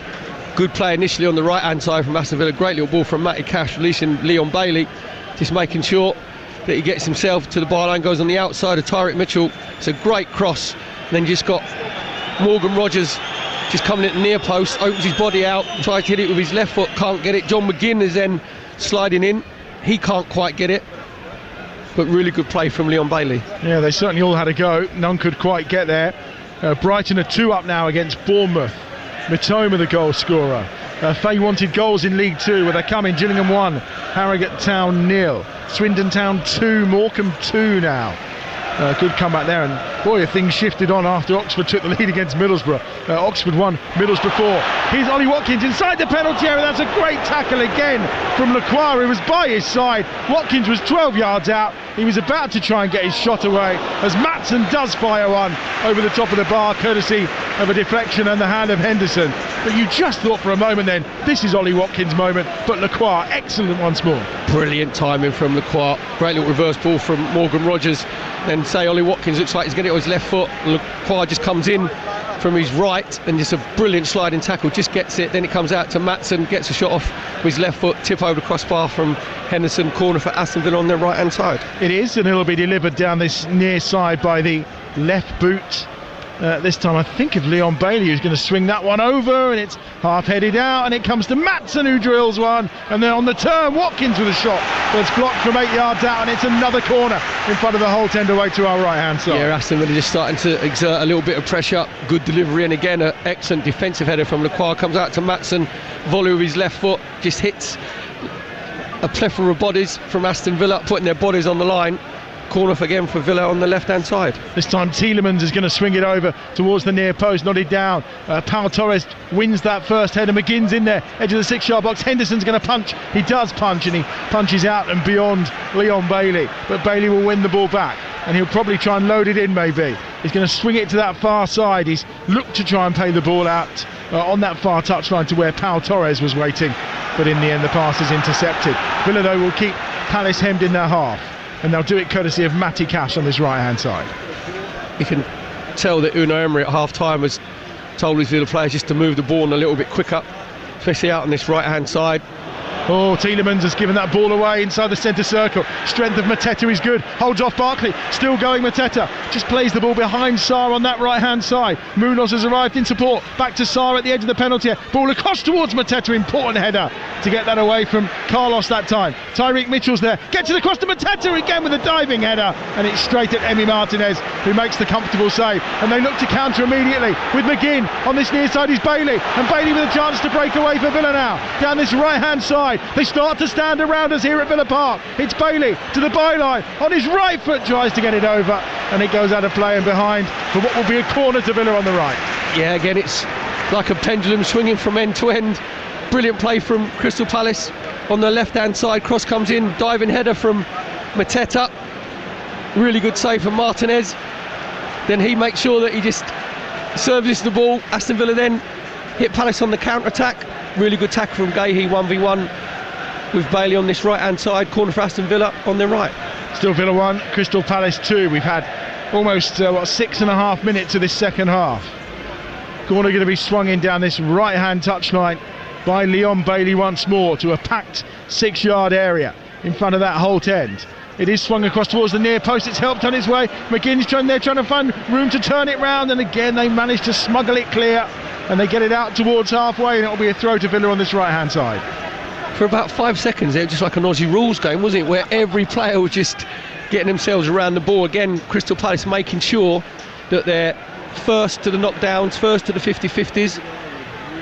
There's Mateta again on this near side for Palace, holds off Cash, finds Will Hughes. Munoz is in space on the right hand side, but he's got Sarr making the run down this left hand side, pulling Torres out of position. That place is being filled by Mateta and then by Mitchell, whose first touch wasn't the best, and Cash can get it clear up to Bailey. Sarr's with Bailey all the way, and Unai Emery just tell him to calm down a little bit. He's running in circles before he gives the ball off to Tielemans, and again Unai Emery not happy with Leon Bailey. No, I think he was actually gesturing to the fans. I think he wants obviously the Aston Villa fans to create a bit of atmosphere, a little bit of energy, because came into Leon Bailey, and to be fair, he did the right thing. He held on to the ball, didn't have a lot of options, and Unai Emery then turned to the Aston Villa fans behind him and said, come on, get behind this team, we need some enthusiasm from you, and then hopefully that'll rub off onto the players on the pitch. Swirling wind and rain in and side Villa Park at this moment in time. It's not the best of afternoons for football, but boy, are we being treated to a rip-roaring affair. Here's McGinn trying to take it quickly and maybe trying to get a little booking there potentially for Devaney, but Tim Robbins is just going to have a talk to him. McGinn knows what he's doing every single time, and he's I think Housery? Yeah, he's going to have the conversation as well to say, look, you didn't want to take that quickly, exactly. You were just trying to get him in trouble. Yeah, because obviously Devaney is trying to stop the free kick, but he hasn't put his feet out, he's just standing in front of the ball. So McGinn just like chips it into his shins and say, look, I want to take it quickly. Again, have to say Tim Robinson, he's been very, very good. Still no yellow cards. And Austin McPhee's in the ear of the fourth official as well, saying, well, hang on a minute, I had a quick set piece that I wanted to be taken then, but not to be done. Thomas Partey has doubled the lead for Arsenal this afternoon. They now lead by 2-0 against Nottingham Forest at the Emirates Stadium. I think he didn't start, did he, Thomas Partey? Must come off the bench. Here's Tielemans. No Declan Rice as well today on the bench for Havertz as well. Arsenal. Here's Cash down this right hand side. Cash infield to Barkley, back to Cash once more. Bailey on this near touchline, infield he goes, little layoff from McGinn. Bailey tried to collect it and he almost got away, but still keeps it. Finds Tielemans. McGinn with a switch. Here's Pau Torres, 25 yards out. Maatsen on that left hand side into the feet of Rodgers, back to Maatsen again, who sweeps it all the way back to Carlos here. We got Cash on this right hand side who was available, but instead Pau just goes into Maatsen. Little layoff from Rodgers again to try and find Maatsen on that far side, but Munoz is equal to the pretty football that Villa were trying to play on that far side, and gets it to Sarr, and Sarr then wins his side to throw on that far touchline. Yeah, really strange ball there, wasn't it, from Maatsen when he's advanced nearly on the edge of the 18-yard box. I think he should be just coming back to Tielemans, who's 10 yards away from him, and he smashed it all the way back to Diogo Luiz, and then that just takes the momentum out of Aston Villa's attack. Yeah, it certainly does. It looks like Wolves are in front now. Fulham 1, Wolves 2. João Gomez with a goal for Wolves, having been behind in that game at Craven Cottage. So around the Premier League, it's Arsenal 2, Forest 0, it's Bournemouth 0, Brighton 2. It's currently Fulham 1, Wolves 2, and Everton against Brentford, surprise, surprise, is 0-0. Here's Ross Barkley on halfway, being harried and hassled a little bit by Doucouré that time. Instead he gives it short to Carlos, and they're just taking their time here, Aston Villa. They are a side who've won 10 points from losing positions in the Premier League this season. Only Man City have won more. At this moment in time, though, they find themselves losing by 2-1 and could be heading for a 5th straight defeat. Already, as we mentioned, Unai Emery has set records in the sense of he's never lost 4 in a row in all competitions before. And with Juventus coming up on Wednesday night, you'd feel a morale-boosting victory would have been required today. Here's Cash down this right hand side towards the edge of the box. McGinn onto Cash, who's continued his run. Matty Cash inside the area. Important challenge from Gahey inside the box to deny Matty Cash getting his shot away. nice build-up play. Yeah, really good play from Aston Villa on their right-hand side. Just a little give and go. John McGinn and Matty Cash, he's just giving more thrust on that right-hand side. Just goes on the outside of Devaney.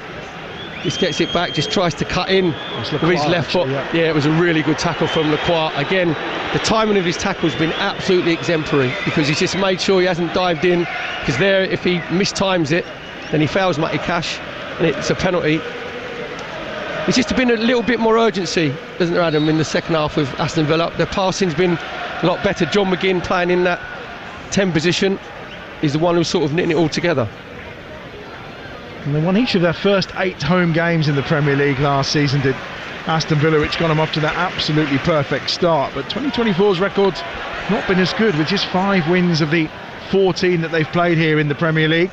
The away form just dropped off towards the end of last season, as did the general form. They held on, of course, to secure that Champions League place. And now they'll be looking to try and put it right. Drew here last time out, of course, against Bournemouth as well.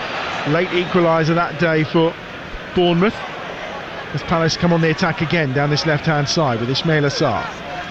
And now it's helped on its way by Tyreek Mitchell, and they'll go back inside their own half. Doucouré working hard. I'm not sure how long Doucouré, because of his injury issues this season, will have in his legs for Crystal Palace. And it's Sarr who tries to win it back inside the centre circle, and now Tielemans over the top for Ollie Watkins. Watkins going between Gahey that time and Chalobah, and here's Bailey on this right-hand edge of the box. Bailey, he's gone down again, having lost possession, maybe trying to do too much, and Palace will bring it clear to halfway. Mateta, oh, brilliant skill from Mateta, and Carlos takes him down, and that is going to be the first yellow card of the game. Yeah, it's a brilliant turn from Jean-Philippe Mateta.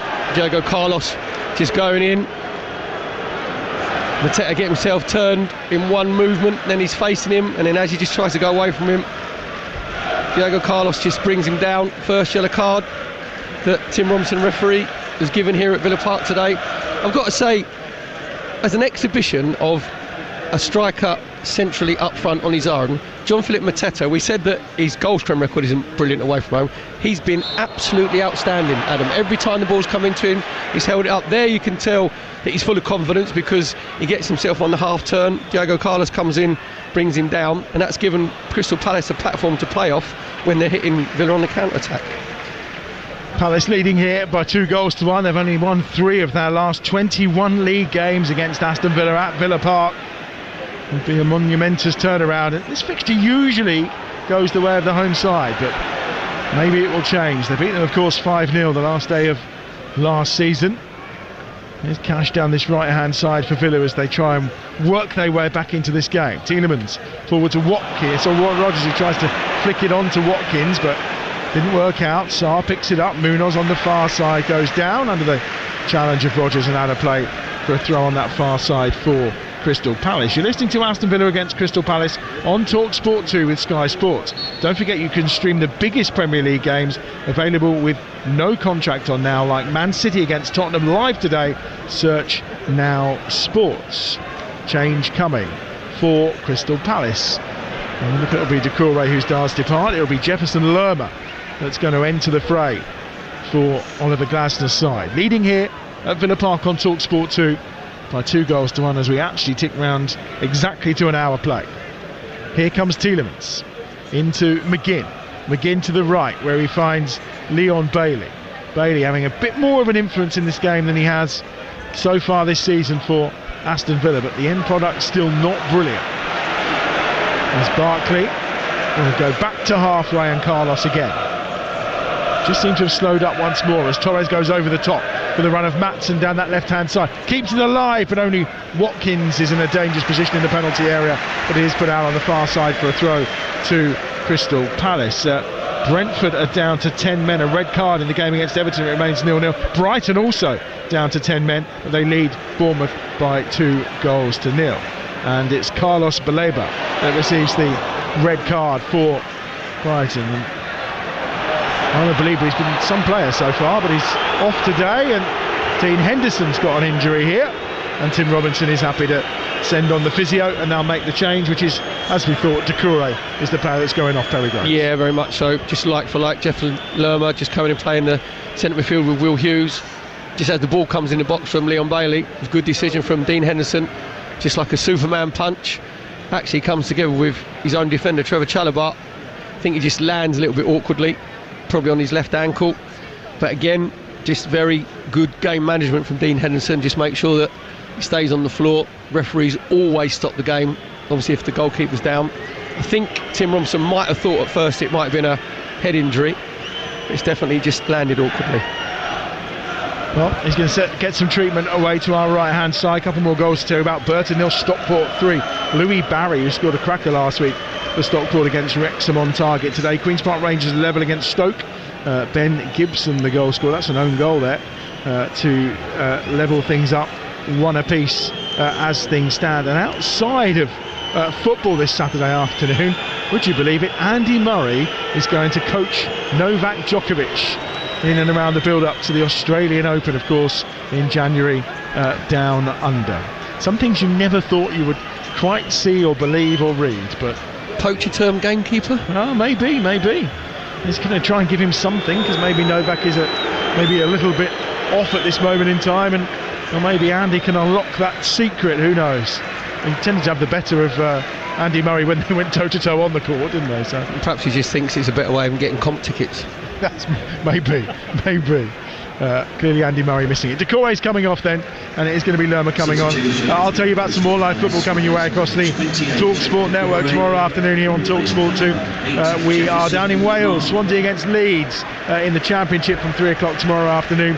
Monday night a doubleheader, Newcastle West Ham, live and exclusive from the Premier League, is on Talksport, and Port Vale against Crewe, a local derby from League 2, is live on Talksport 2 on Monday night. And then we're into Champions League action on Tuesday. Sporting Lisbon against Arsenal is on Talksport, while we'll bring you Sunderland against West Brom from the Championship on Talksport 2. And on Wednesday night, what a double header this is, Liverpool against Real Madrid from Anfield in the Champions League is on Talksport. Here on Talksport 2, we're back here at Villa Park for Aston Villa against Juventus. What a lineup of midweek football we have for you this week across the Talksport network. That's before we've got into the Europa League and conference action on Thursday as well. And we've got a doubleheader Friday night from the Premier League on Talksport and the Championship on Talksport 2. We do not stop. There is no doubt about that. And coming up in December, we've got 50 live games for you. What more? Best of all football. It will be indeed. We'll have some crackers, I'm sure. Like we did there. Here we go. Here's Rogers down that left-hand side. Wide on that left. I think we've just been shown a yellow card by our producer then. That's outrageous. Is it imaginary yellow card? Was, yes. Tielemans gives it short to Pau Torres. In short to the feet this time of Carlos. Now on the right-hand side, Matty Cash coming forward. He's got outside of him Leon Bailey again. 2 yellow shirts around him immediately. Leon Bailey, as soon as he gets the ball. And they'll try and bring it clear now with Tyreek Mitchell, but he's only given it straight to the feet of Tielemans in the central area. He will move forward, but he's looking ahead of him to see what options are available. He goes to the right, instead he finds Ross Barkley, and John Duran is being called back to the bench by Unai Emery. So I think there's a change coming here as well for Aston Villa, and the super sub, who's got a little bit quiet on the sub goals, could be coming on. In the meantime, Sarr's away down that right hand side with that pace, and he's got Matsum after him. Sarr this time in the penalty area, goes down under the challenge from Matsum. Munoz keeps going and runs the ball out of play, and the decision from the assistant on the far side is that it's a goal kick. And then Tim Robinson's now given the free kick. Yeah, I think again Tim Robinson just wanted to have an advantage, and he just again gave himself a little bit of time to think. Brilliant play from Ismaila Sarr on the right hand side, fantastic turn away from Pau Torres. Then he takes his touch across Matsum. Matsum brings him down right on the edge of the 18-yard box. Munoz comes in and he thinks he's maybe going to go around Martinez, and then just sort of runs the ball out of play. So to be fair again to Tim Robinson, it's really good refereeing, because he wanted to see if anything unfolded, and now he's given another yellow card, obviously quite rightly, to Matsum, because I think he's lucky, Adams will, because he's wide, and he's wide on the edge of the 18-yard box. If that was central, he gets sent off. Yeah, it's a clear foul, isn't it? No two ways about it. Conversation between Tim Robinson and Mark Gahey, I suspect. Is Mark Gahey saying, really, only a yellow? But I think Tim Robinson is just explaining the situation. It will be a free kick in a dangerous position here for Crystal Palace. Luca Dean and John Duran are ready to come on for the home side, trailing here by 2-1. We're approaching the midway point of the second half on Talksport 2, and it's going to be a free kick for Crystal Palace. And I mean, I would say it's probably 2 or 3 yards from the right edge of the box, and then again it's probably about 4, maybe 5 yards at a push outside the penalty area. They've got 4 in the wall at this moment in time. There may be some more coming in claret and blue. Emi Martinez just away to our left hand side, just lining his wall up nicely. And it's going to be the youngster who's going to take this. It's going to be Justin Devenik with that left foot of his. Will Hughes is lurking. Gay's at the edge of the penalty area as well. What's he got on his left foot though? Takes a deflection over the bar, and that will be a corner, and that will be on this near side of the field. So Duran is coming on for McGinn, and Luca Dean coming on for Matson is the double change for Villa, but not yet, because they've got another corner to defend here for Crystal Palace down this near side. It's really lucky from Devaney, because he's just whipped it with his left foot, just took a clip off the end of the Villa wall. Martinez was completely wrong-footed, and he watched it go over his right shoulder for a corner for Palace on their right-hand side. Will Hughes with his left foot out swinging. Let's see what he's got down this near touchline. Goes short on this occasion. Gets it back from Sarr. Hughes again across, up in the air from Lacroix. He's going to try and win it at the second attempt. Watkins gets it away to the edge of the penalty area. Hughes again inside the box. Clips it down this left-hand side. Chalobah's after it. Cash does really well. Plays it off of Trevor Chalobah and out of play, and then encourages the Villa supporters in the North Stand to just give them a bit more of a lift. Here are those changes then. And it is Matson coming off to be replaced by Dean. And we believe it'll be John McGinn who's replaced by John Duran. Now the interesting one for me here, Perry, if you think back to the Spurs game, Duran did come on and play further forward, but it did leave some gaps for Spurs, which obviously they exploited greatly to win the game 4-1. That maybe is a worry here. It might be a worry, but I think obviously because Aston Villa at home, you'd like to think they'll have more possession, and they'll be a little bit further up the pitch. So it looks like obviously John Duran will go and play centrally with Ollie Watkins. Luca Dean just a light flight for Matson in left back position. Here's Barkley out wide to this right hand side where he finds Cash over the top. Bailey's on the charge after it, gets the other side of Tyreek Mitchell and then just stops in his tracks. He just couldn't quite get the ball out from under his feet. Comes back to Barkley, 25 yards out from goal. That ball was sliding towards John Duran inside the penalty area, but Tyreek Mitchell saw the danger, came across and intercepted it very nicely. Here's Tielemans in the centre circle. We're into the last 21 minutes plus time to be added on here at Villa Park. It remains Aston Villa 1, Crystal Palace 2. And here down this right hand side again is Carlos to Cash, infield he goes, then gives it short to Barkley. Central area for Aston Villa, midway inside the Crystal Palace half. Down and out wide to this right hand side where it's picked up by Bailey again, who goes to the byline, takes a deflection and actually came off Bailey and out of play. What will be a goal kick to Crystal Palace away to our right hand side. Yeah, an unlucky ricochet there from Leon Bailey. Said this, trying to go on the outside of Tyreek Mitchell. Tyreek Mitchell just sticking to his task, just making sure, which Crystal Palace have done really well in this game. They've made sure they got their blocks in. Defensively they've been very, very tight, but now they've just got to make sure they don't drop too deep and leave Mateta too isolated up front. League One leaders Wycombe Wanderers are in full flight against Lincoln City. Lincoln 1, Wycombe 3 as things stand now. Oxford have pulled a goal back against Middlesbrough. Oxford United 2, Middlesbrough 4 as things stand in the Championship. Remember, Oxford went in front in that game. Mateta on that far side, he's done brilliant. He's got away from Luca Dean and away from Powell on that far side. There's one his side, a corner, and that's terrific from Mateta, who then just encourages the Palace fans, of which they've not taken up their full obligation here at Villa Park. The lower tier is full, the upper tier is fairly sparse. However, the celebrations are great on that far side as Mateta waves to his supporters. It's currently Aston Villa 1, Crystal Palace 2, and for the latest odds, head to William Hill, the official betting partner of Talksport 2's Premier League coverage, where right now you can get Aston Villa at 6-1, Crystal Palace at 13-20, the draw at 21-10, and that's all thanks to William Hill. 18+, begambleaware.org. It's actually a free kick here for Palace, which Hughes is going to deliver, and he's doing the X Factor symbol above his head. So this must be a pre-planned routine of some description, and Hughes lifts it to the back post, and it was Lerman that was coming in to try and win that header. Munoz tries to get it back for them at the edge of the box, and Duran gets it away to Watkins, and now Rodgers is away down this right hand side for Aston Villa. He's got Watkins in the middle, he's got Duran there as well. Oh, Watkins down in the box, wants a penalty. The referee says no. It's gathered by Henderson, and it will be a Crystal Palace ball inside the penalty area. Ollie Watkins cannot believe it, and neither can the Aston Villa bench down below. There looked no intent to pay the ball as Ollie Watkins went down. Terry Groves, your thoughts? I thought Leclerc on first look looked like he timed his challenge really well. Good build-up play from Morgan Rogers on that right-hand side. Watkins making sure that he just continues his run. Just played inside from Morgan Rogers, and again actually it's Ollie Watkins who's off balance himself. Leclerc does really well. He makes sure he doesn't make the rash challenge because Watkins is stretching to try and get the ball. Again, really good refereeing from Tim Robinson. Just had a look at it and said nothing to see here. Perfect decision. And Alex Chilovic on VAR had nothing to add to that either. You know, when you said Will Hughes, he did the X Factor, I think it was more like Adam and the Ants, more like Prince Charming, wasn't it? It's one for the teenagers. I'm just going to work out if that's the difference in our age, Perry, but I didn't think there was much difference, but you know, maybe.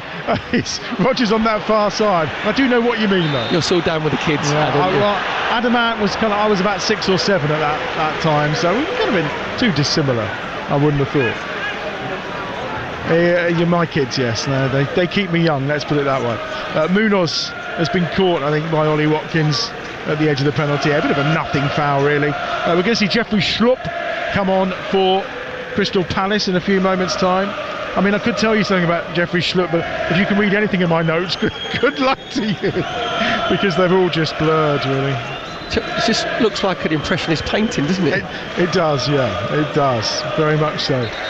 It's going to be Devaney's coming on for, so they are going to try and shut up shop a little bit here, you feel.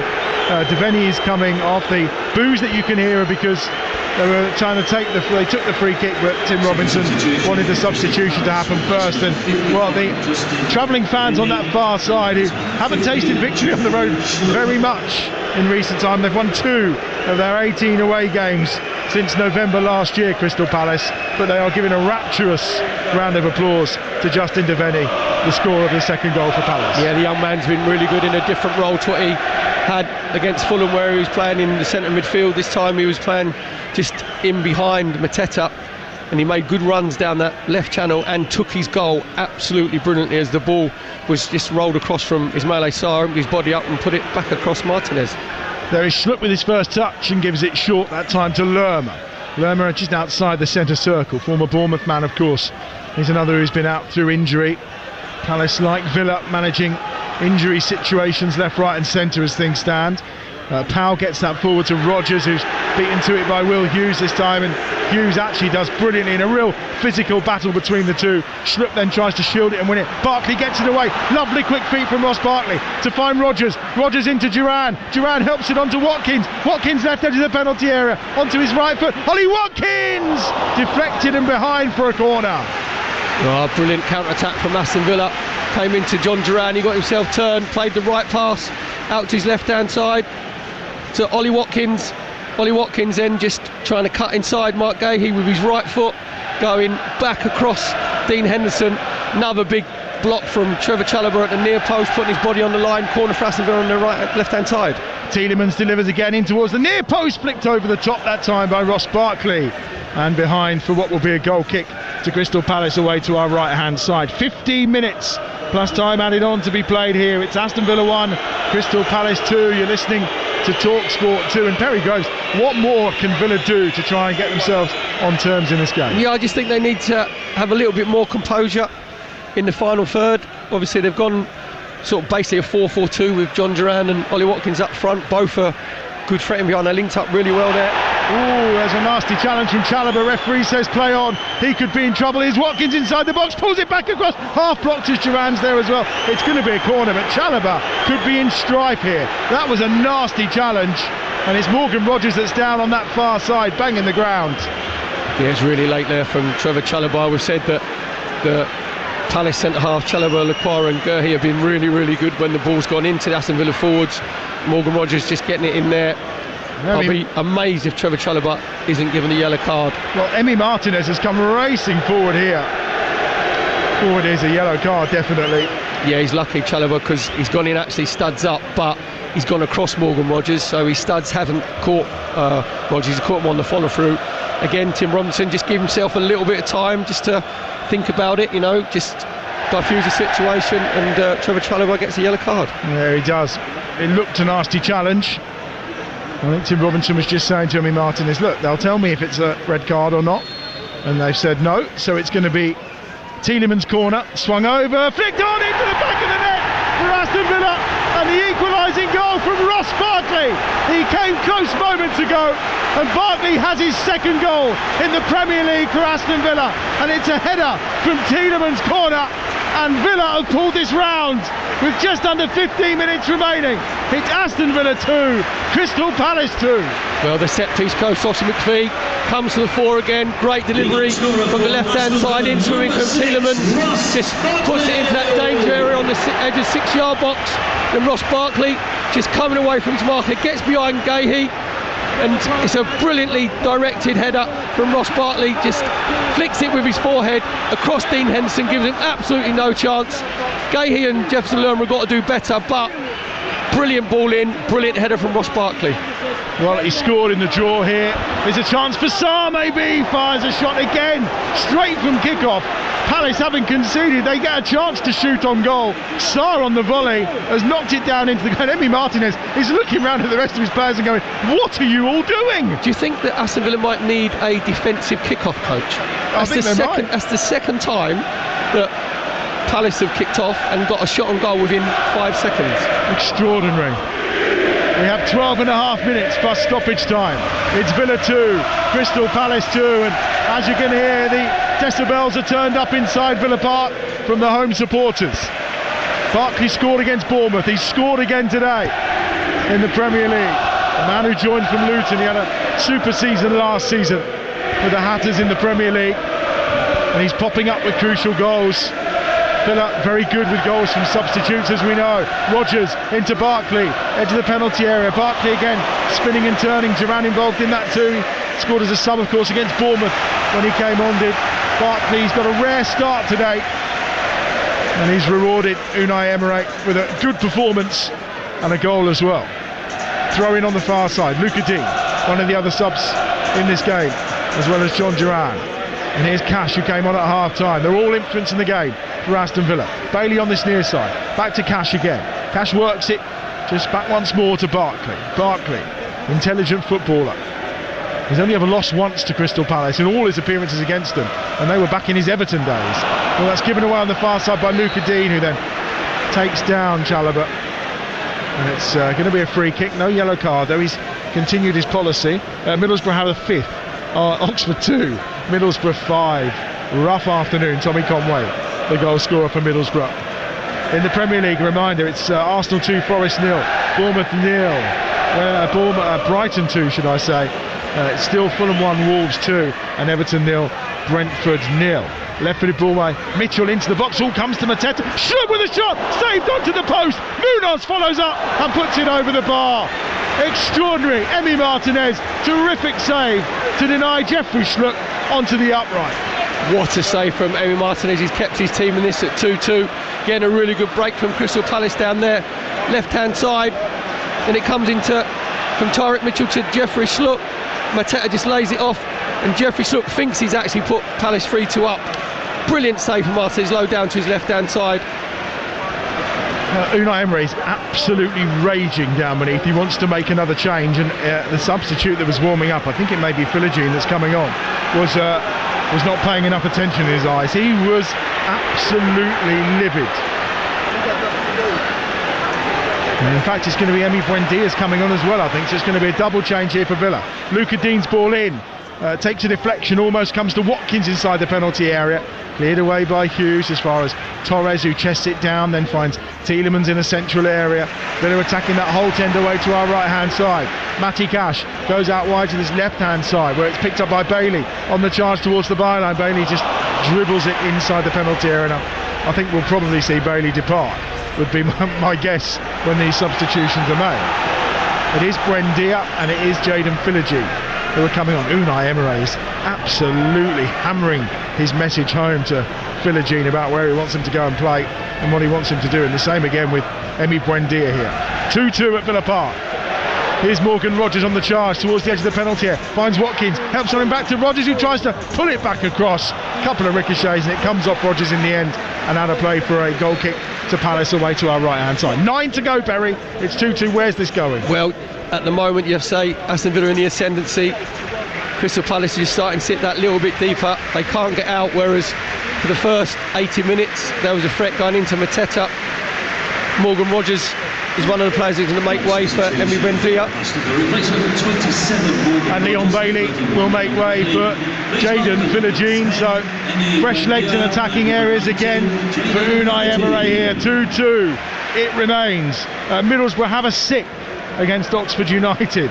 Oxford United 2, Middlesbrough 6. Finn Azaz with a goal this time for Michael Carrick's side, who have made the journey down, of course, to the heartlands of England, beautiful county of Oxford, and they're going to have a happy journey back tonight. There's no two ways about it. Watkins on that far side, Buendia on towards Duran left hand edge of the penalty area. John Duran gets his shot away, takes a deflection over the bar, and it will be a corner for Aston Villa.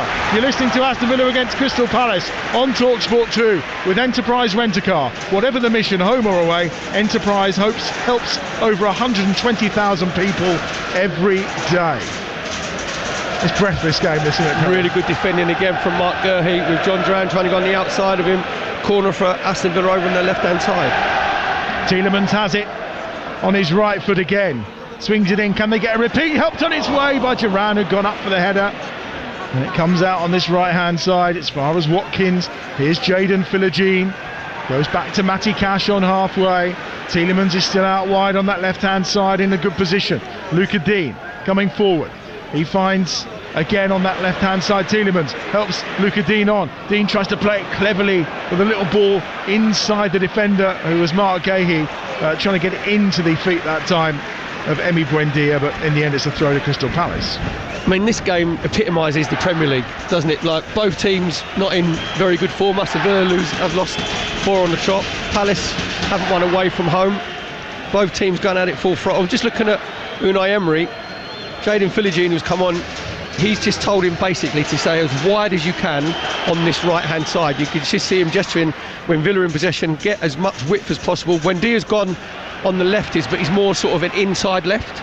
So basically it's a 4-2-4 for Aston Villa. So if you're a poker player, Unai Emery's gone all in. The Palace haven't scored more than 2 or conceded more than 2 in the Premier League this season. Is that record going to go? As either they find a winner or Villa find a winner here. Ross Barkley to the right hand side, Philogene inside the box on his right foot to the byline, cuts it across with pace and power at the edge of the 6-yard box, and Will Hughes is fouled apparently by Emi Buendia, who gets a yellow card as well for his trouble inside the penalty area. I think it's more because he's run straight to Tim Robinson to complain, and Tim Robinson's like, get away from me. Brilliant defending from Will Hughes, just making sure he tracks his run up. Philogene does well on the right hand side, goes on the outside of Mitchell, gets his cross in, and then Buendia just comes across, and I don't think it's actually for the foul, because, you know, he's put his leg across Will Hughes. I think it's because he just ran straight at Tim Robinson. He's like, get out of my area. Here's a yellow card. Well, Villa started the day 10 points behind Liverpool. They were only 1 behind on October the 19th. They dropped 5 places in those last 2 Premier League games, but it's fairly congested in around where they are at 9th in the table, as Mateta works hard here to get the ball in. And, well, Emi Martinez is waiting to collect that, but Carlos has headed it out and conceded the throw. And Martinez is saying, well, why don't you just leave it to me? But there do seem to be some communication issues in that back line. Yeah, as you said there, as the ball comes in at the near post, Emi Martinez has maybe got to be a bit more vocal, because Mateta does really well to get the cross in. And again, it's Villa just taking the sting out of the game. We've got a throw in on their right hand side, which Munoz, it better be a long throw, because he's told everyone to get away from him.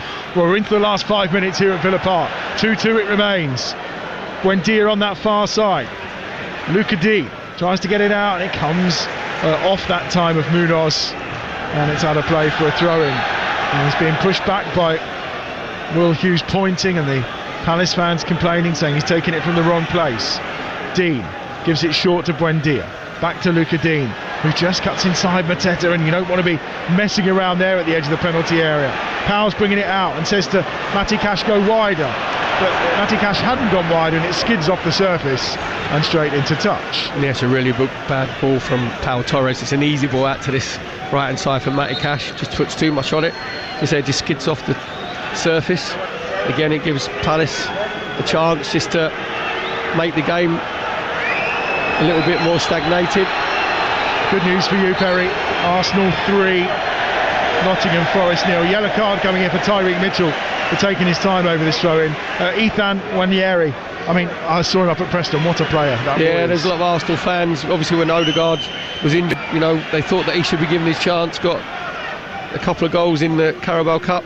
I'm just looking at Tim Robinson, just giving a yellow card to Tyreek Mitchell because the board stuck to his hands, didn't take the throw-in quick enough. It looks like Wolves might be getting that away when they still lead at Fulham by 2-1.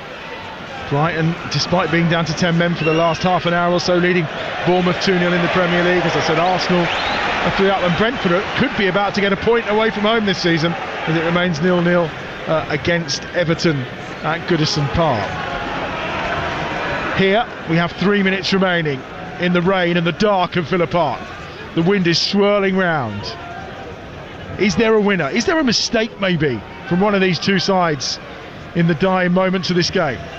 2-2 it remains on Talksport 2. And we've been thoroughly entertained this afternoon. I hope you have too by this terrific game of football. Here's Pau Torres over halfway.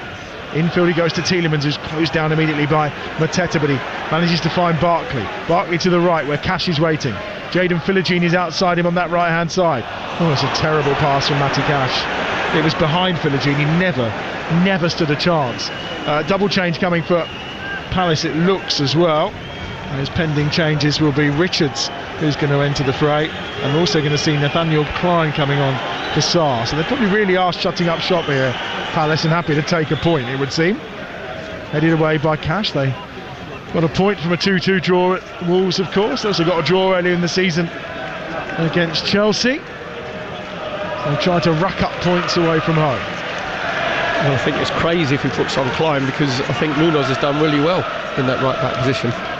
Infield goes Matty Cash this time to Barkley, who gets it out from under his feet. Needed to, because Jesperson Lerma was all over him that time. Now down that left hand side it's Powell, who gives it short to Luca Dean. Back inside to Yuri Tielemans. Tielemans with plenty of time, ball at feet. He finds Diego Carlos, and now this right hand side it's Matty Cash. Out wide to this near touchline, Philogene collects. 2 round him immediately. One of them being Tyreek Mitchell, the other being Jeffrey Schlupp, and it's Mitchell in the end that gets there, and with the help of Gay he will bring it away down this near side. Up to Mateta, who's just trying to spin and get away from Carlos, and he's certainly got the strength to do it, maybe not the pace this time.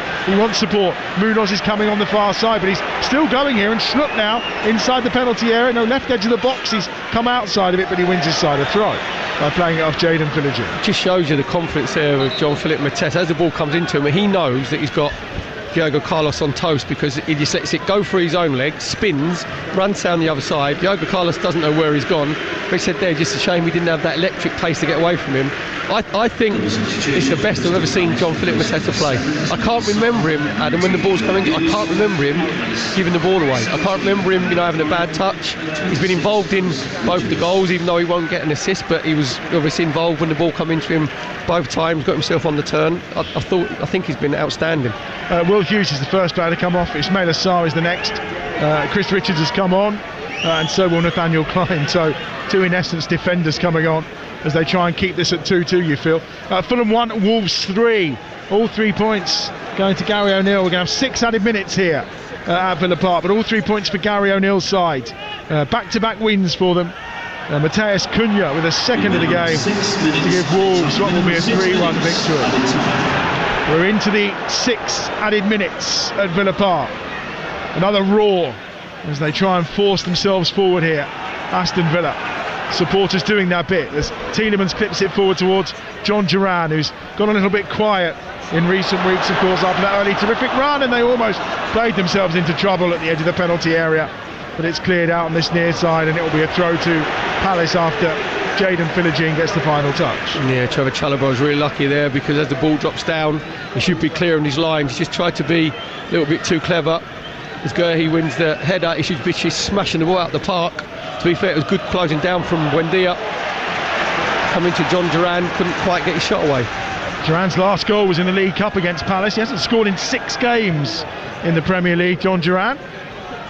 Barren spell for him coming off the bench. Yet to start the Premier League game this season, of course. But so influential when he's come on as a substitute, particularly with that goal here against Bayern Munich in the Champions League. And of course, Juventus against Villa is live on Talksport 2 on Wednesday night, while over on Talksport we bring you Liverpool against Real Madrid. Spoiled for Champions League action on Wednesday across the Talksport network. Buendia with the ball at his feet. Richards is there, an important interception now.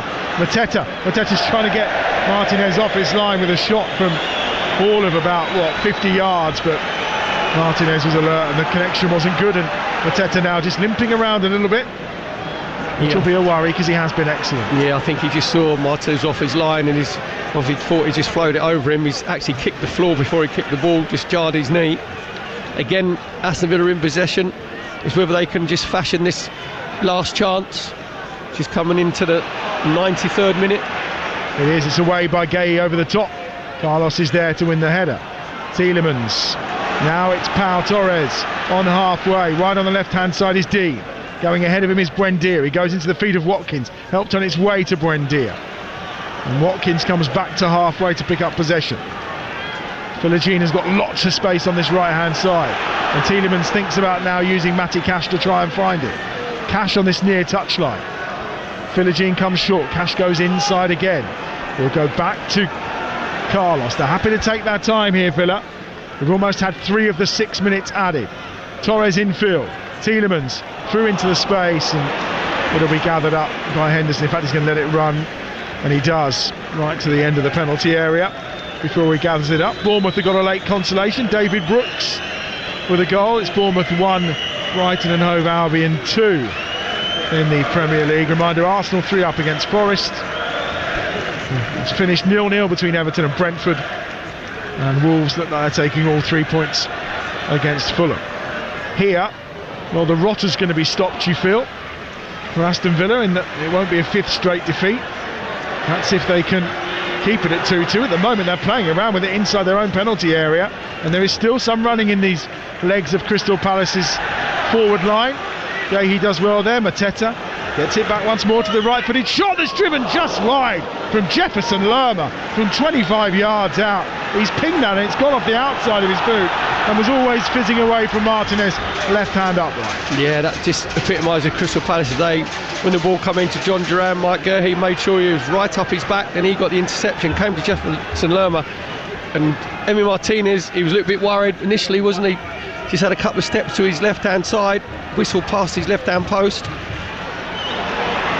Here's Barkley on halfway. 2 minutes of the 6 added to play. Forward come Villa down that left hand side, trying to find a way. The crowd starting to disperse, but those that are staying willing them on. The whole 10 trying to suck that ball towards the goal away to our right hand side, which Villa are attacking. Dean goes short to Torres again. Now it's Tielemans over the top. Dean's continued his run, but too much on that, and that's going to skid out of play away to our right hand side. Yeah, just too straight there from Yuri Tielemans. Luca Dean coming in for that left hand side, going on the underlap. Tielemans should really be coming out to this right hand side where Philogene has given a lot of width. I'm just looking at Unai Emery. He just keeps telling his team, I think it's that final pass, he just keeps telling them just to calm themselves down a bit, and have a little bit more composure. And the draw coming their way. They've already drawn 3 of their 11 Premier League games this season. This will be a 4th draw, but as I say, when you are stopping the rot of 4 straight defeats in all competitions, but it would only be 1 win in 7 in the Premier League for Villa, as that one's clipped through for Duran to chase on to. Really good defending from Mark Gay, though. Sold him the dummy, then finds Chalobah, who clears it down this left hand side towards Tyreek Mitchell into the final minute of 6 added. It remains 2-2. Cash with a throw down this right hand side, which he wants. Well, he's taking his time over. The clock is ticking in towards Watkins, who wins the flicked header, but It's picked up in the middle of the park by Richards, up to Mateta. Mateta slides that one through. The chase is on here. Munoz trying to get the other side of Carlos. He's got support in the middle from Mateta. In the dying seconds, Palace on the attack. Richards to that right-hand side.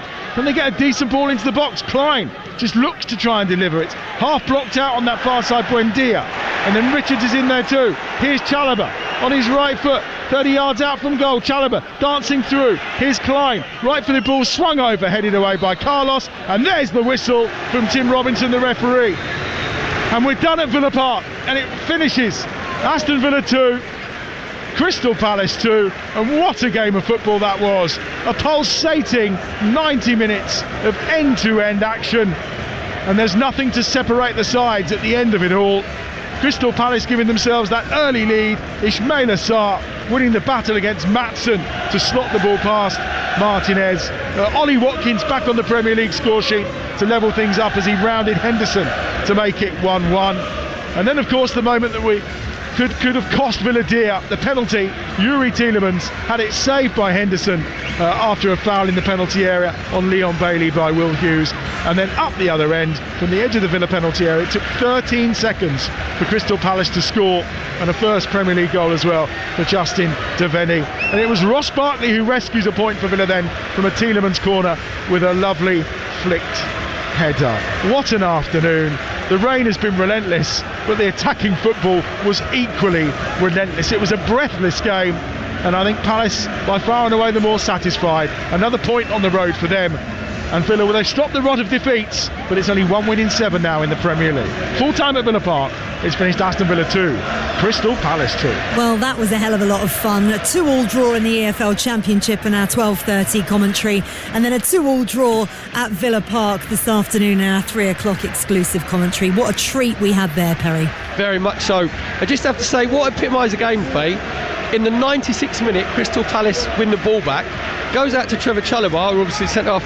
Crystal Palace have 6 bodies in the box, so they're actually going to try and get the 3-2 win, and that epitomised them in this game because they defended resolutely, they were very solid, but when they were in possession on the counter-attack, they released their players. Ismail Assar obviously getting his goal, he was very live on the right-hand side, so it just a privilege to be here. You know, this, as I said, this epitomises what the Premier League is all about. Both these teams weren't in good form, obviously coming into the game. Been well documented. Villa lost 4 on the spin. Palace hadn't won away from home, and this was end to end, and it was actually, there was jeopardy in the game right up until that 96th minute. Yeah, there really was, and I have to say, standing ovation from the Palace fans for the Palace players, because they can see how much effort they put in, and that's all fans want sometimes, isn't it? They want to see proper endeavour and proper effort, which is exactly what the Palace players put in, and it was a great performance from both sides, actually. Errors in there, of course, but in conditions like that, that's to be expected. But equally, some fantastic finishes, some fantastic saves as well, end-to-end football, and just absolutely brilliant. A point does kind of help them both a little bit as well. Aston Villa move up to 7th from 9th. They're still on 19 points. And Palace, so unlucky because they had lifted themselves out of the relegation places, but a 4-1 win for Wolves over Fulham means that Wolves are out of the bottom 3 and Palace stay in there, which is a shame for Oliver Glasner's side. However, at the end of the day, it is just the table, and their performance is what they'll be most delighted with. I feel a little bit sorry for you though, Perry, because it's time for us to pick our man of the match with Enterprise Rent-A-Car. Man of the match on Talksport 2 with Enterprise Rent-A-Car. Enterprise has vans of all shapes and sizes. So if you've got a plan, we've got a van. There's a few players you mentioned there that I think you might give it to, but I don't envy your task of actually having to hand it to one. Can I give it to the referee? Tim, you were so full of praise for Tim Robinson. We never hear that. He let the game flow. He did. And his silly yellow cards. That's why the game was as intensely what it was. But it's going to have to go to a player from Crystal Palace, because I thought their game plan was brilliant. We said, they were 5-4-1 when they're out of possession. The centre halves, Chalobah, and Gahey were excellent. Lacroix was probably the pick of the centre-halves. I thought he was absolutely outstanding. His time with his tackles was exemplary. He was, any time the ball came into Watkins or Rogers, who's made sure he was up their back and just getting it in interceptions. Ismail Sarr, I thought, was outstanding again on the right-hand side, linking up with Jean-Philippe Mateta. But I'm going to give it to Jean-Philippe Mateta, because when I was just watching him, he's obviously playing up front, away from home. He hasn't got a great goal-scoring record. In the whole game, I'm not exaggerating, but I think he made one mistake where the ball came into him. And when you're playing up against two centre-halves as a centre, you've got to make sure the ball sticks and it comes into you.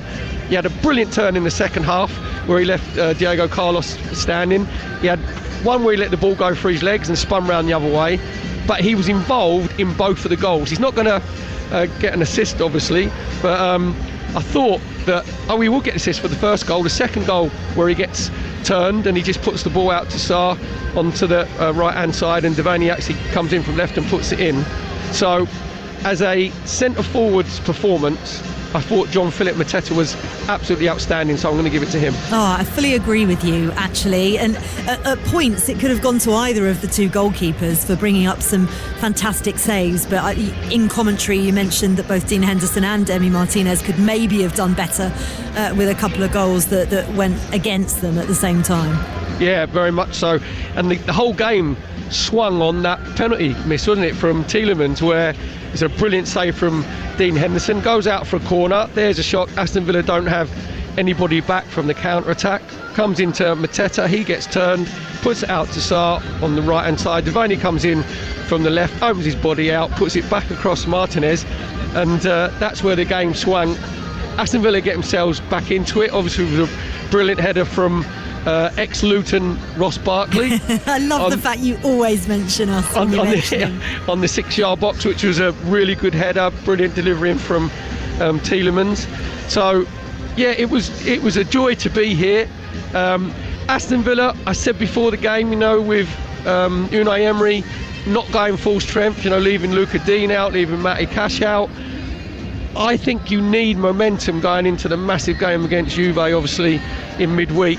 As you said, it stopped the rot of the 4 defeats, but the performance from Villa was okay. It wasn't shocking. I didn't think they were particularly good in possession in the first half. Obviously, Unai Emery made his changes. He went all in. He obviously brought Duran up front and Buendia come on.